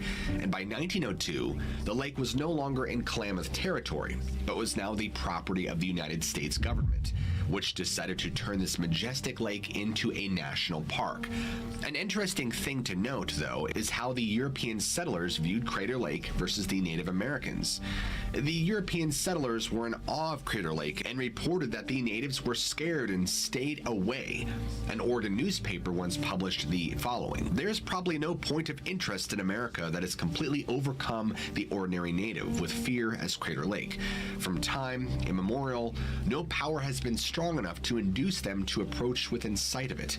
For a paltry sum, they will engage to guide you thither, but before reaching the mountain, will leave you to proceed alone. To the savage mind, it is clothed with a deep veil of mystery and is the abode of all manner of demons and unshapely monsters. Many settlers said that the local natives would outright deny the lake's existence. When they admitted if it existed, they claimed only medicine men and those with mental fortitude should ever visit." Now, a Klamath tribal elder named Selden Kirk said that these stories of his people being afraid are overblown. He says his people stayed away because there was nothing practical there. There was no fish, there were hostile tribes nearby, so he said that the warning to stay away had a more practical reason than a supernatural one. This could very well be true. It could also be true that when the natives found out that the European settlers had discovered Crater Lake, they came up with a tall tale to try and scare them away from their own sacred lake. However, that may not be the case. From what we've researched, the evidence clearly points to the fact that there was a genuine fear of Crater Lake at some point. Take the following accounts from different groups that interacted with the Klamath. This particular account was written in 1896. Around the lake, innumerable pinnacles and beetling crags of black, crimson, and yellow bristled to the sky in a vast amphitheater. Yonder arching caverns pierced the base of a fearful precipice, whose frowning walls glowered upon the rugged rock island of the Phantom Ship, a fantastic object of unspeakable dread to the Klamath natives. This next account was written around the same time. The natives long believed that the only punishment could come to men who looked upon a lake that was sacred to the spirits. Do not look upon this place, the legend warned, for it will mean death or lasting sorrow. And finally, let's take a look at this last account that took place during the Hillman's expedition. They encountered a band of natives whom they questioned about it. None would acknowledge such a lake existed. One member of the group reported that we learned from a medicine man that this place was looked upon as sacred and death came to only natives who gazed upon the lake. These accounts alone show that at the time there was a genuine fear and possibly a good reason to be scared. Located in Washington County near West Fork, Arkansas, the Devil's Den State Park is a 2,500-acre state park with a variety of activities. The Civilian Conservation Corps began work on the park in 1933 and completed it fully in 1937. Devil's Den State Park is located in the Lee Creek Valley of the Boston Mountains, which, again, are located in the southwestern part of the Ozarks and are home to the Boston Mountain Zoo. In fact, it is open year-round for recreation and includes trails for hiking, mountain biking, horseback riding, as well as an 8-acre lake built by the Civilian Conservation Corps. Along with several picnic areas, a swimming pool, and cabins, the Devil's Den State Park offers a variety of camping options ranging from modern to rustic. At Devil's Den State Park, all sorts of fossils can be found along the banks of Lee Creek and within the creek itself. In 1946, a family that was vacationing at Devil's Den State Park when their 8-year-old daughter went missing suddenly.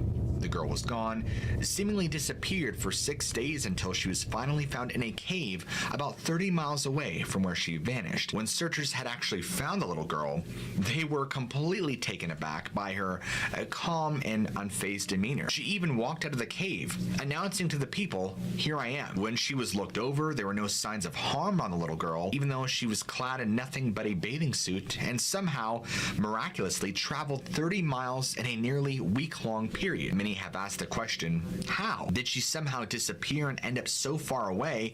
It doesn't make sense.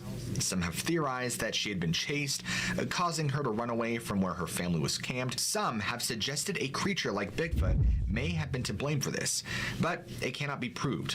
No matter what the reasoning was, there was something strange happening in Devil's Lake Den during that time. The Battle of Gettysburg was a battle during the American Civil War that took place on July 1st through the 3rd, 1863, and became known as the bloodiest battle in American history. Over those 3 brutal days, 2 great armies battled over the future of the United States, resulting in over 50,000 killed, wounded, and missing.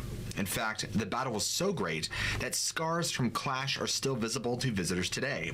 With all the pain and suffering, it is no wonder that Gettysburg National Military Park is constantly one of the most haunted places in the world. With hundreds of reported paranormal sightings and experiences being reported annually, as a matter of fact, these sightings have been anything from people believing to be watching reenactors, with one soldier even coming to hand off cartridges only to simply vanish.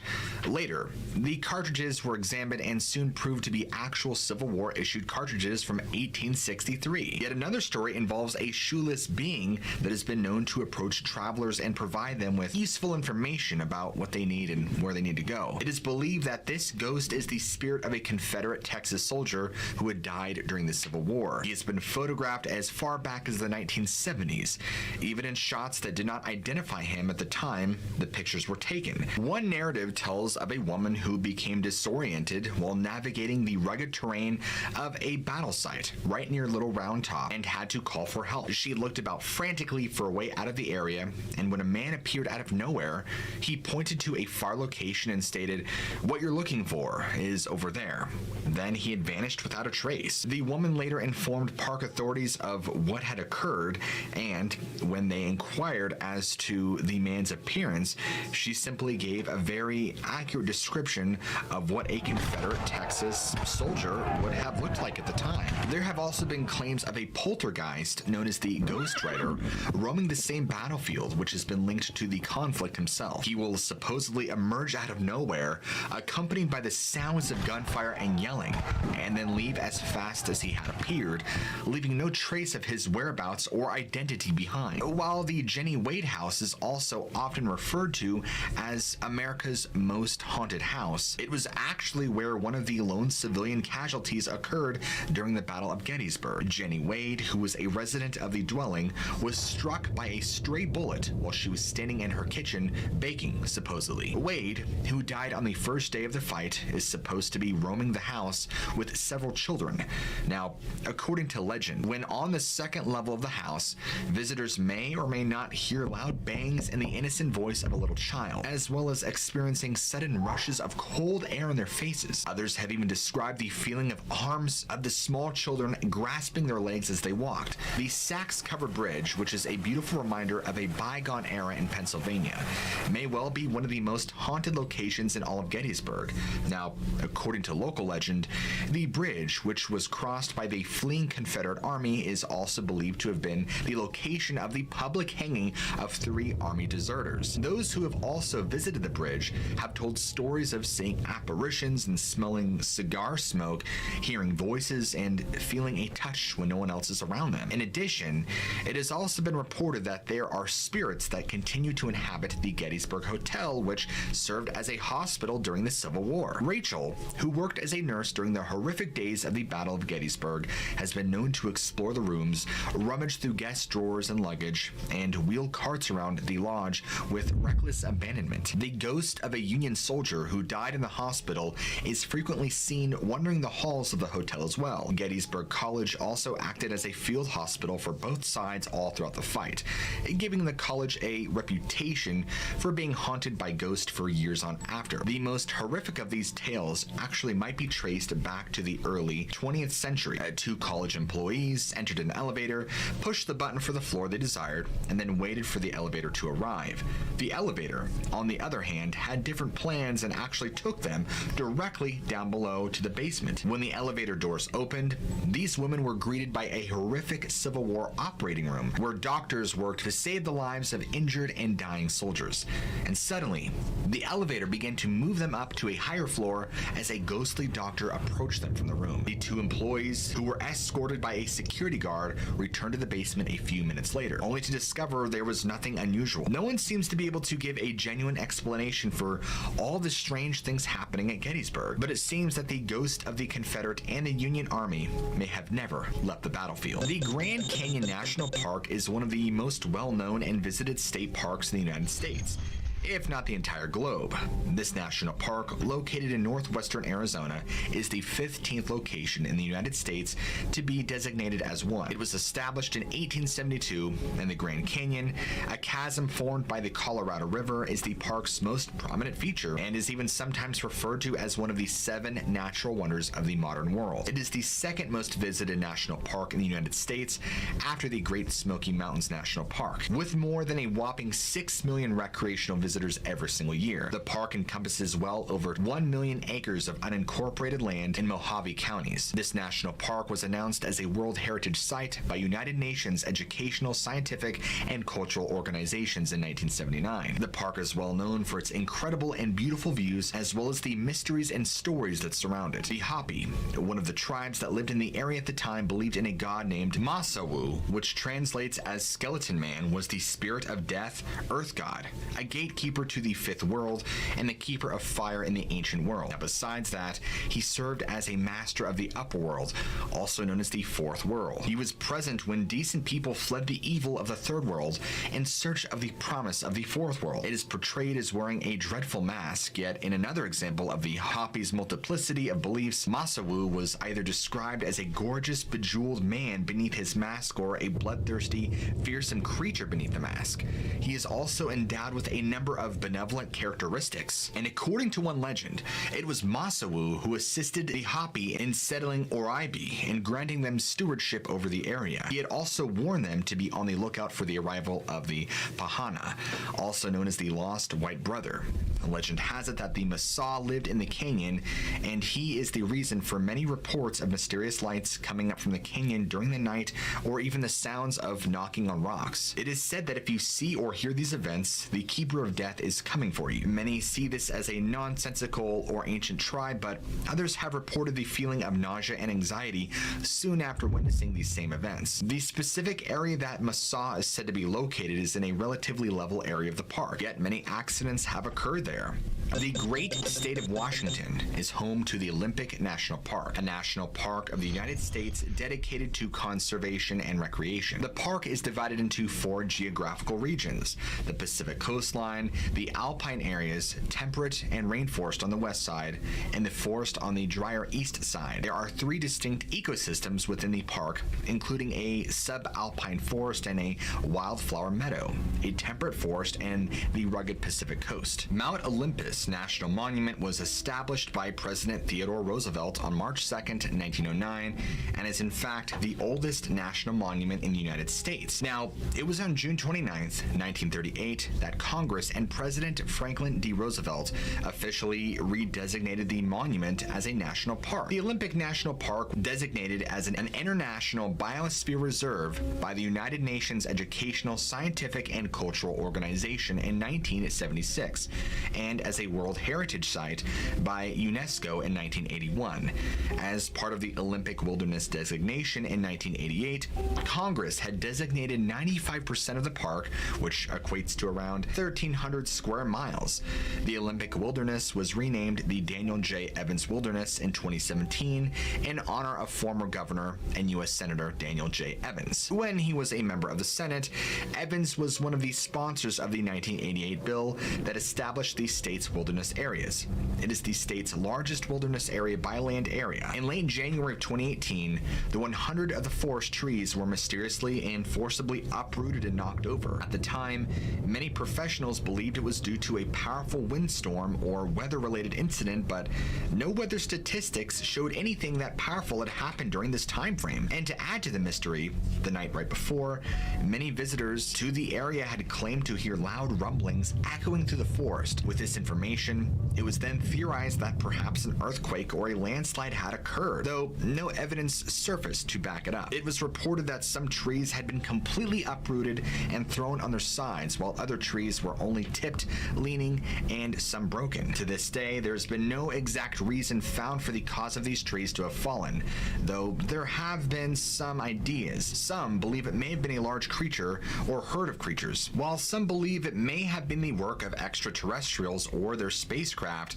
The mystery ultimately remains unsolved. The Yosemite National Park is located in California and is bordered on the southeast by the Sierra National Forest and the northwest. The park, which is managed by the National Park Service, spans almost 760,000 acres and is located in 4 counties. It is known for its beautiful granite cliffs, waterfalls, clear streams, huge sequoia groves, lakes, mountains, meadows, glaciers, and ecological richness. Almost the entirety of the park is just a vast wilderness, and Yosemite is one of the Sierra Nevada's largest and least fragmented habitat blocks, supporting a massive diverse range of plants and animals.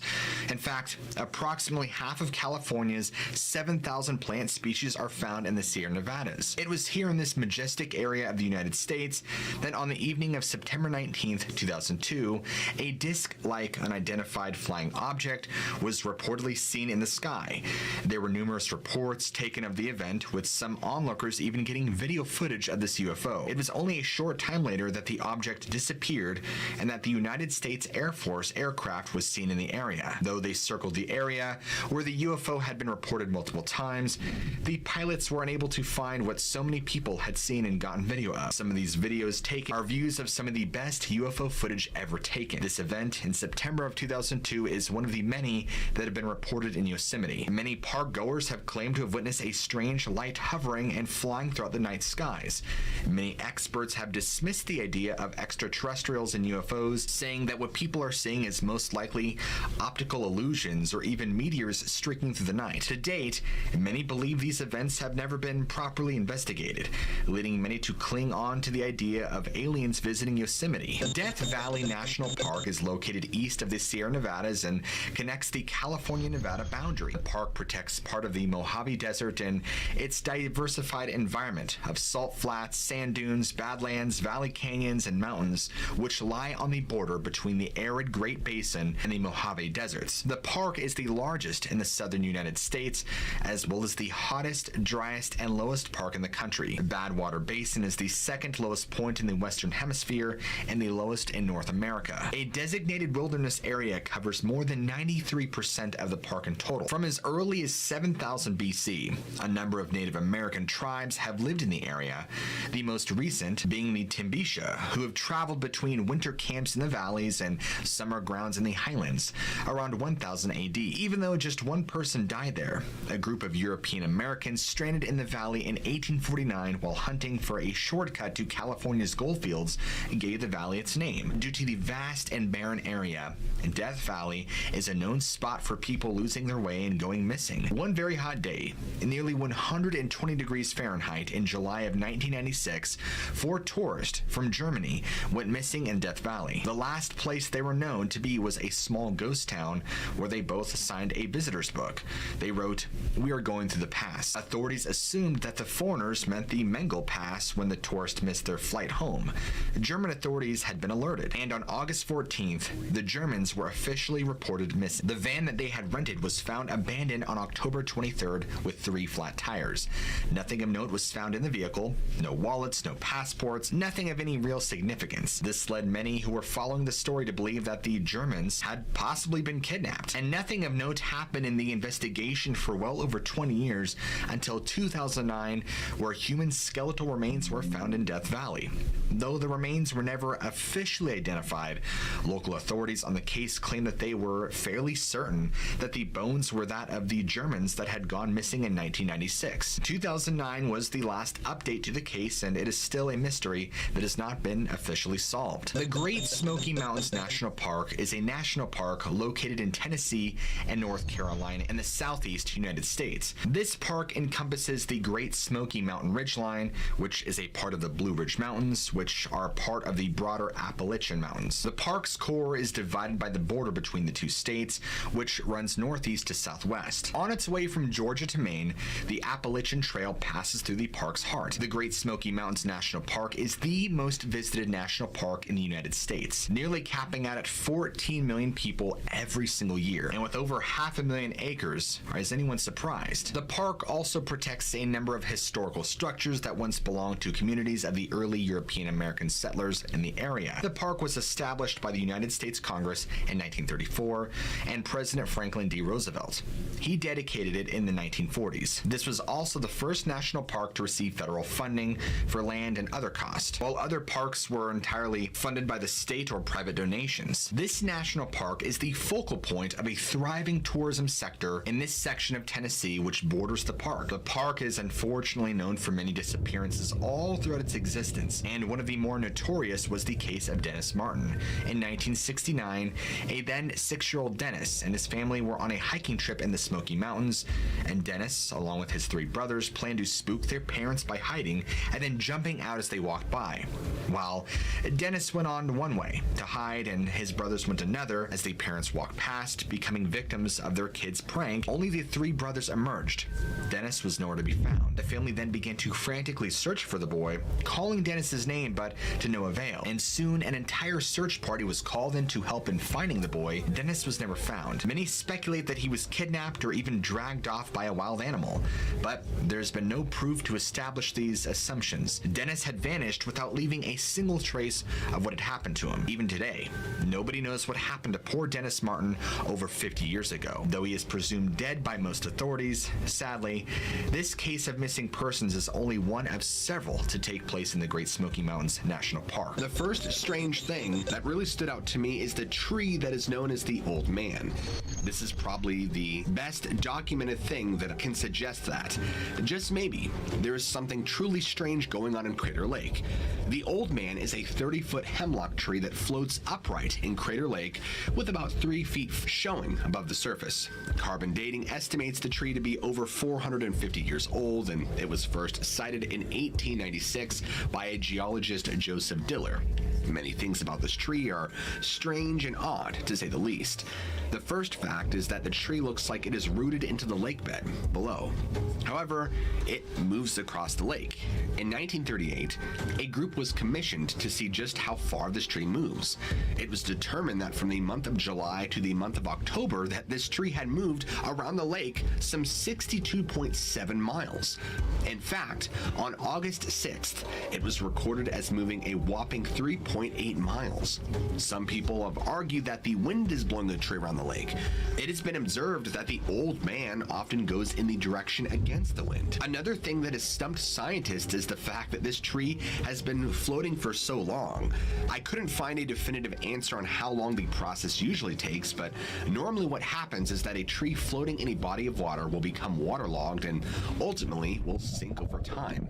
The process is usually a lot quicker than 120 years, and for all we know, the Old Man could have been in the lake longer than that. And yet, another strange thing about the Old Man is the way it is floating. It is floating in an upright position.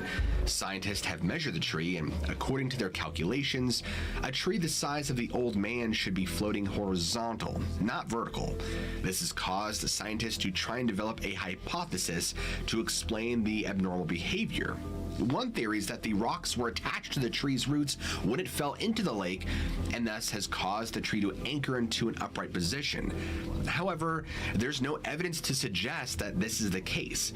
Because scientists don't have a definitive answer on why the Old Man floats the way it does, some have begun to suggest that the Old Man defies known physics. Its origins and floating orientation is not the only weird thing associated with the Old Man. Some people claim that it has the power to alter the very weather around it. The story has been told hundreds of times and goes like this. In the year 1988, a group of scientists was going to conduct a submarine expedition of the lake itself.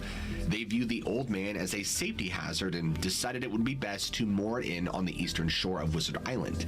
The story goes that the crew had not so much as put the rope around the log when out of nowhere, the sky turned dark and the lake waters suddenly became violent, and a nasty storm began to rage.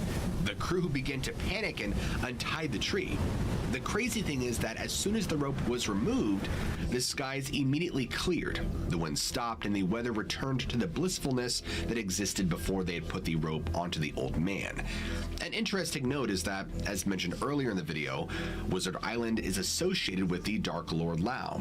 So maybe something is truly going on, whether there be a dark energy trapped on it or something unexplainable, perhaps something supernatural. I tried to see if there was anything conclusive that would point to this really happening, but I couldn't find any first-hand accounts of this. However, I did find that indeed a submarine expedition did take place in 1988, and that several park rangers at Crater Lake believe this to be a true story.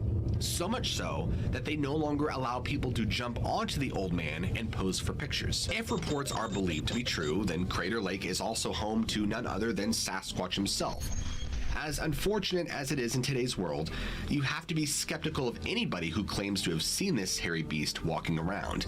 Ever since the infamous videos shot by Roger Patterson in 1967, sightings of the cryptid have been reported everywhere across North America and then some. Scientists are quick to dismiss the idea as being a misidentified bear or other strange natural occurring animal, while the good old rational thinking skeptics say it's a person in a suit.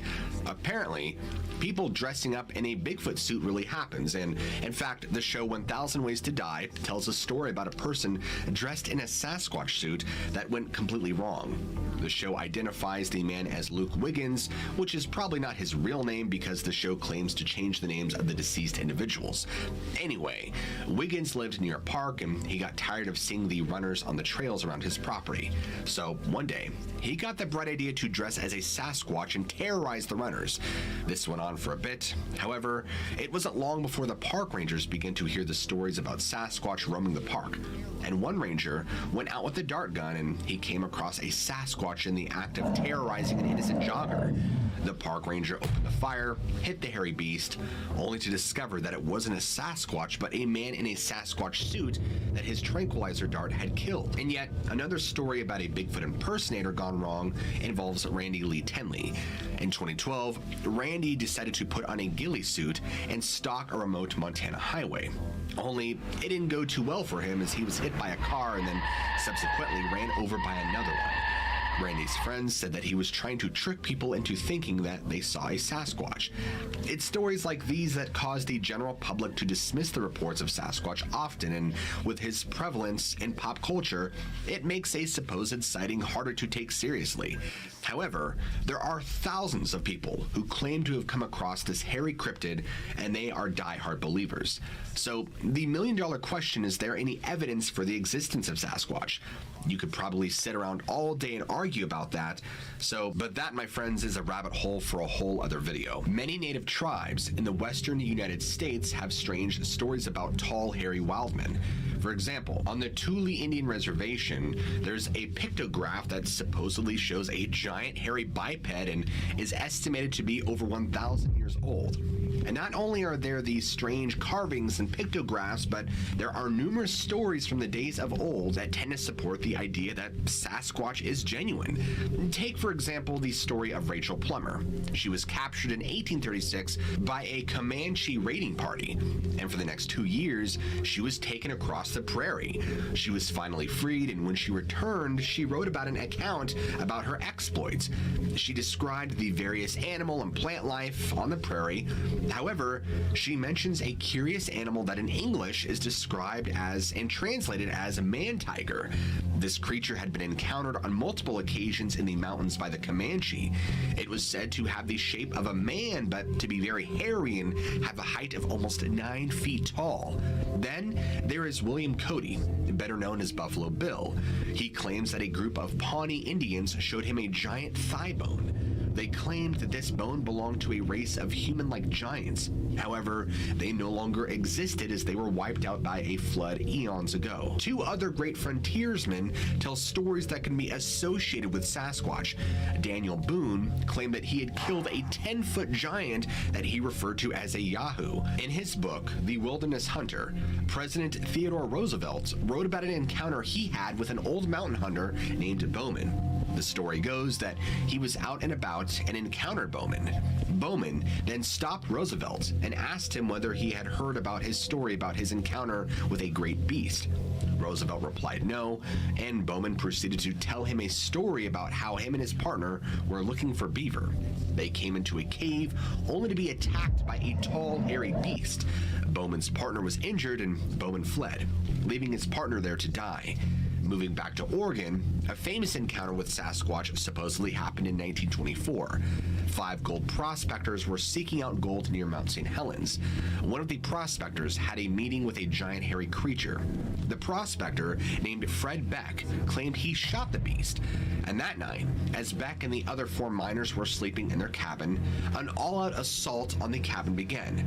The creature returned, but this time with friends and family, and they began hurling boulders and rocks towards towards the miners.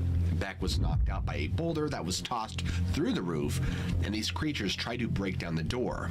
They continued their assault until daybreak, and once daybreak finally did hit, these creatures retreated back into the forest from where they had came.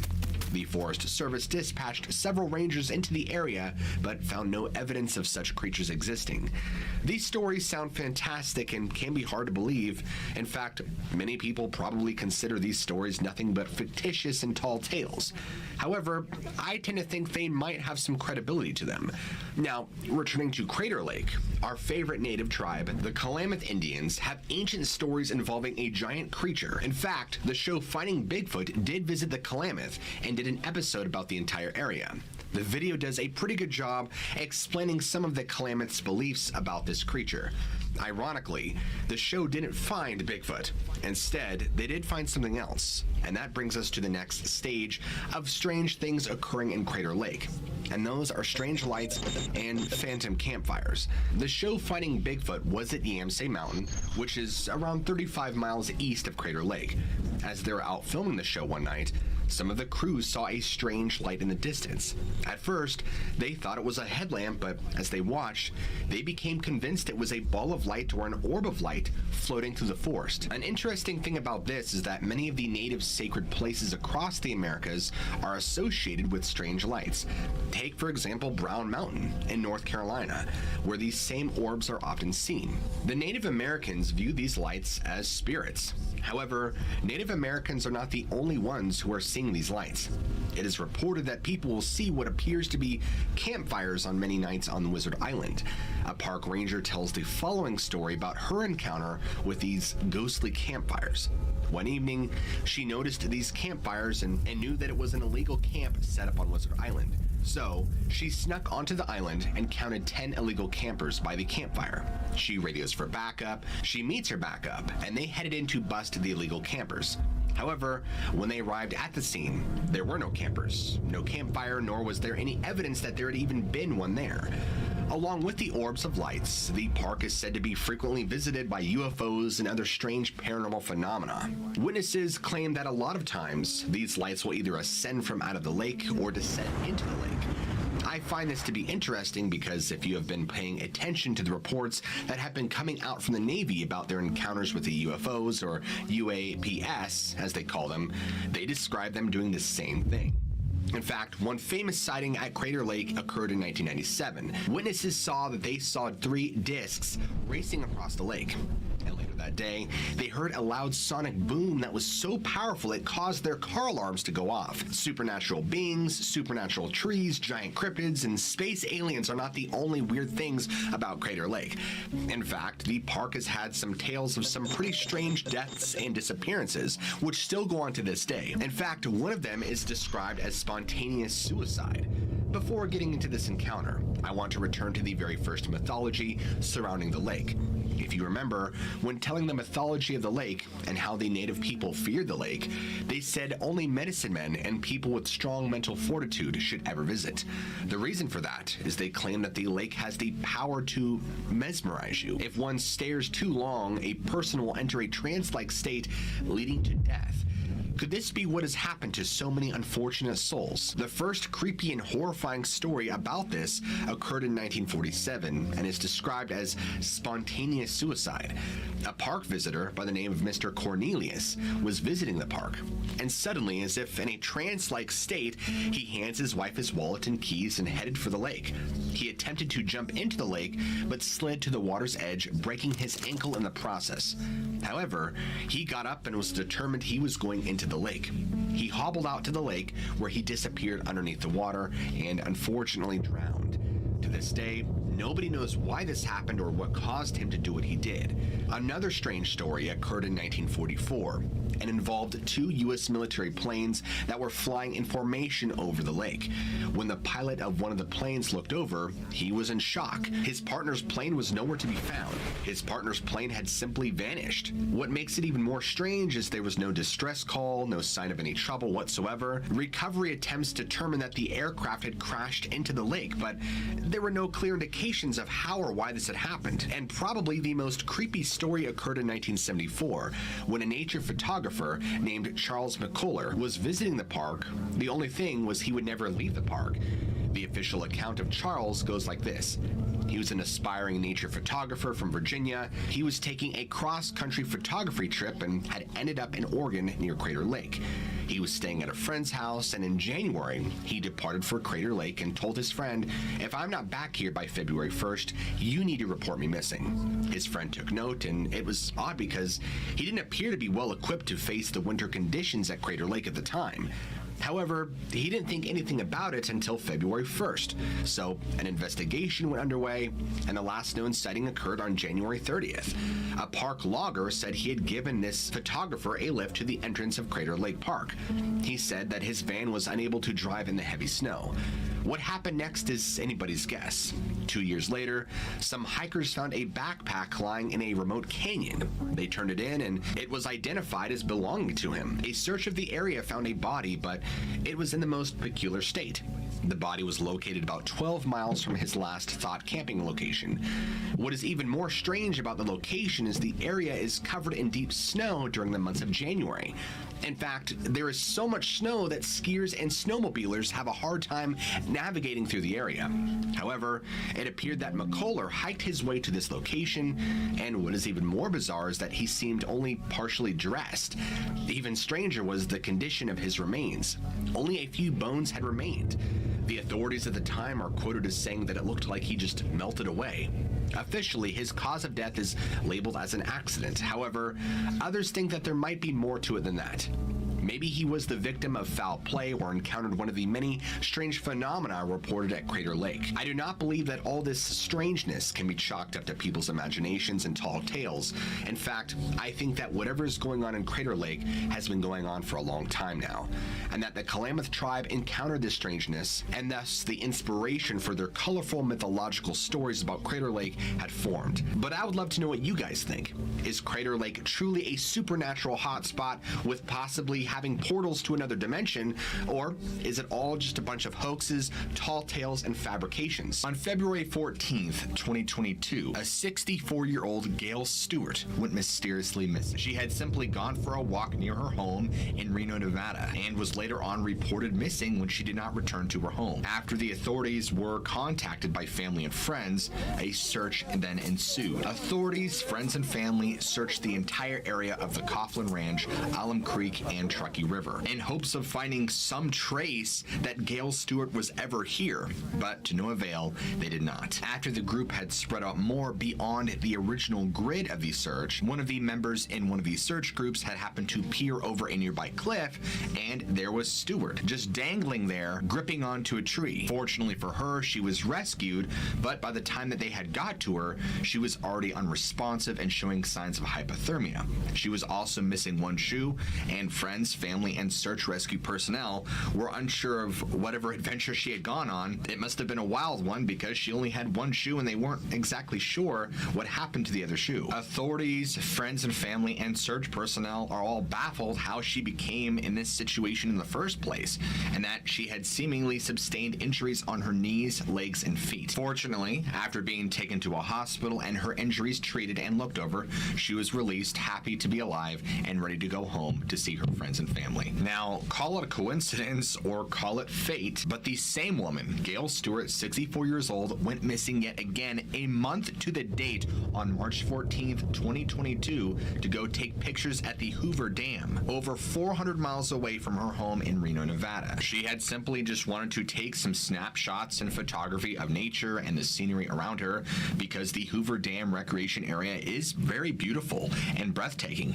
In fact, it's so much so that it is a very popular tourist attraction, garnering almost 7.5 million visitors going through the same park every year. And a park of this size, sitting on over 150 million acres, it would make searching almost impossible. What's strange about Stewart's case is after she was alerted by the authorities and park ranger personnel that she had been missing, they began searching the area for her and had found her vehicle still left in the parking lot with her cell phone and her purse left behind, which was very strange to begin with. Could she have possibly wandered off through the recreation area and then something happened to her? Did she fall and slip? Did she go through a time anomaly?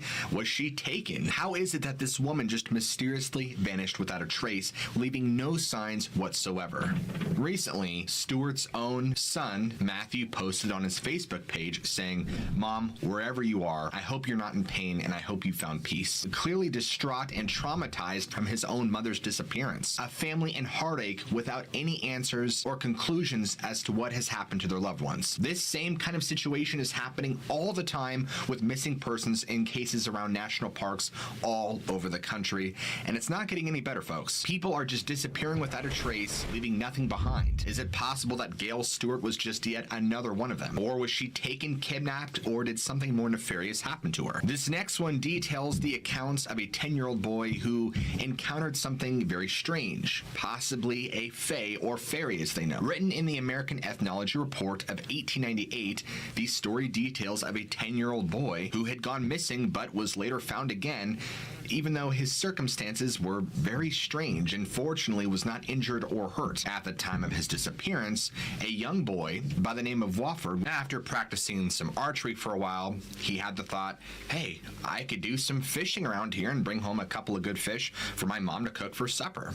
And getting excited, he runs down to the river and he begins setting up stones in an attempt to try and trap some fish at the time, when out of nowhere, this mysterious, kind, gentle stranger comes out of the woods and starts talking to the boy saying, "Oh, you look tired, you look hungry, are you okay? Do you need any help?" Even though Wofford was put off by this stranger coming out of nowhere, his demeanor, his character, his body language was everything calm and persuasive, very gentle. And this is when he offered the boy to come back to his house to have wonderful amounts of food and dinner and dessert and laughing and fun. And being 10 years old, you're a lot more naive, so the boy just said, sure, that sounds like a great idea. And even though the presence of this person just coming out of nowhere was strange, the boy wasn't too off-put just by how gentle and calm this stranger appeared to be.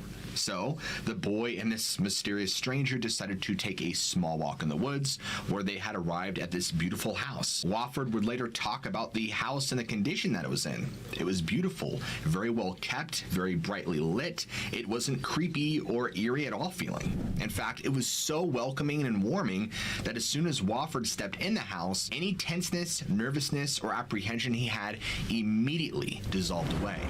And as soon as he entered the house, he could smell the aroma of delicious food, desserts. There were people laughing and chuckling and singing. It was a wonderful place to be. And so Wofford sat down, ate his fill in food, delicious food, mind you, had some great dessert, and he began too joining in with everybody else, laughing and playing.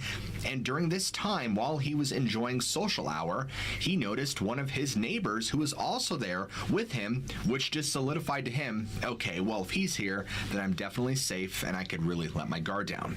Now, after a while of playing and having fun, he eventually grew tired and fell asleep for the night. After he had awoke in the morning, he had told the strange man who had led him to the house in the first place, "I gotta get home. I'm sure my family's worried sick about me. They're probably panicking." And so the man smiled at him and led him out the house along a small dirt path. To the left was a cornfield, and on the right side was an apple orchard. Again, I want to emphasize just how beautiful and serene the house and the surrounding property was. It was like a little piece of fantasy land in the deep woods.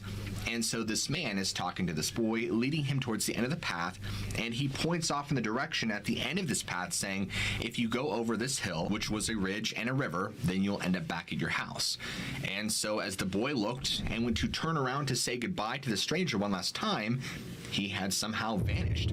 And here's where it gets even more crazy, because not only did this mysterious kind stranger vanish, but the scenery around him changed. No more was this stunning, beautiful apple orchard even existing, and no more was this cornfield there.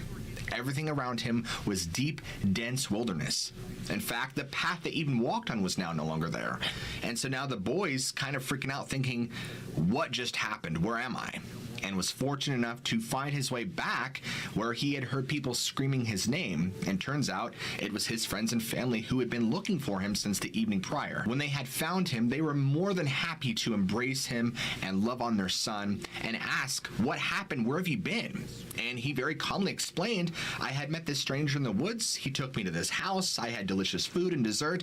Oh, and my neighbor was there." And the same neighbor that was supposedly there at the house was one of the members searching for him along with the family. Now, this neighbor was looking at this kid as Wofford is explaining, "Yeah, I saw you there at the dinner party last night. You were enjoying yourself and laughing."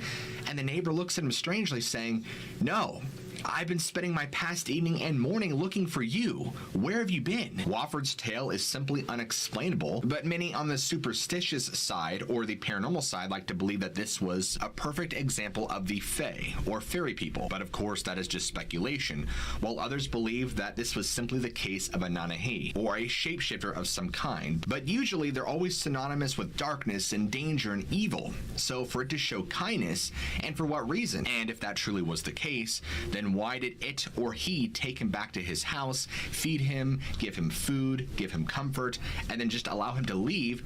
It didn't really make sense. So if you're looking at it from a paranormal perspective, it could very well possibly be the Fae.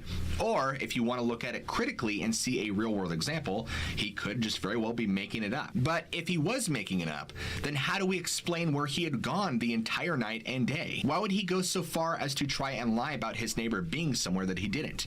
The boys seemed very honest and adamant that this happened. If we were to look at this critically, how could we write this off as logically happening? While the story does present itself as extremely interesting, it's hard to really know what exactly this could have been. This next story comes from an anonymous submitter who had claimed that they had saw a man, they're not sure if it's a ghost or an apparition or a real person or what, come running out of the woods onto the road, clutching their bloodied shoulder and chest to only vanish. In the email, the man referred to himself as Jonathan and was claiming that one evening, him and his wife were going into Yosemite National Park.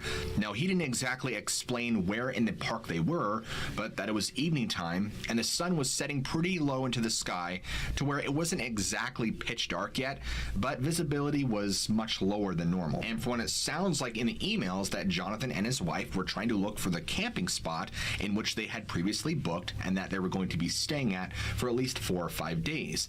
And as they're driving through the area, they come across a section where it's just trees on both sides of the road, which in any national park during camping areas is very common. And as this road is curving, they see a man in what looks like black slacks and a blue button-up shirt running out onto the road directly in front of their car, clutching his left shoulder with blood all around. The man looked completely in panic and terrified, but it all happened so quickly that when the man ran out in front of Jonathan's car, Jonathan was forced to slam on the brakes and go right through him, or so he described. He immediately stopped the car, put it in park because he had thought he had just ran over Jonathan. He jumps out of the car with his phone using it as a light, but doesn't see anything. In fact, there was nobody there. Completely frightened and confused and puzzled by this, he runs back in the car asking his wife, Did you see what I just saw? And she's just as equally frightened as Jonathan, saying, "Yeah, I did. Did we hit him? Like, what happened?" But there seemed to be no trace of the mysterious man running out in front of the car. Jonathan was very disturbed by this sighting, and in fact, he went on to detail how him, nor his family, nor his wife have any past history of hallucinating, taking any mind-altering substances, or smoking weed, or drinking alcohol. In fact, this sighting was so vivid, he can recall exactly what the man looked like. He had short black curly hair, a clean-shaven face, a rather larger nose, and he seemed pale and covered in sweat. And he was convinced that this man was running from something or someone, and that he even remembered how hard the man was gripping his chest and thought he had either been shot or attacked and was seeking help. But as soon as this man ran out in front of Jonathan's car, he turned to meet Jonathan's headlights going right through him, and he managed to disappear. So Jonathan wonders, was this some apparition or possibly a dead person that was showing itself, possibly reliving its past over and over, or was this just a random hallucination that somehow both him and his wife saw? Whatever the case is, it is surely disturbing, to say the least. If you guys enjoyed today's episode, be sure to go ahead and smack that like button and leave a comment down below letting me know your thoughts and opinions. And as always, guys, if you're new to the channel, be sure to go ahead and smack that subscribe button and keep your notifications turned on, as YouTube will let you know every time I release a great new video. I love you all, keep an open mind, and I'll see you guys in the next video. And as always, guys, if you're new to the channel, be sure to go ahead and smack that subscribe button and keep your notifications turned on, as YouTube will let you know every time I release a great new video. I love you all, keep an open mind, and I'll see you guys in the next video. And as always, guys, if you're new to the channel, be sure to go ahead and smack that subscribe button and keep your notifications turned on, as YouTube will let you know every time I release a great new video. I love you all, keep an open mind, and I'll see you guys in the next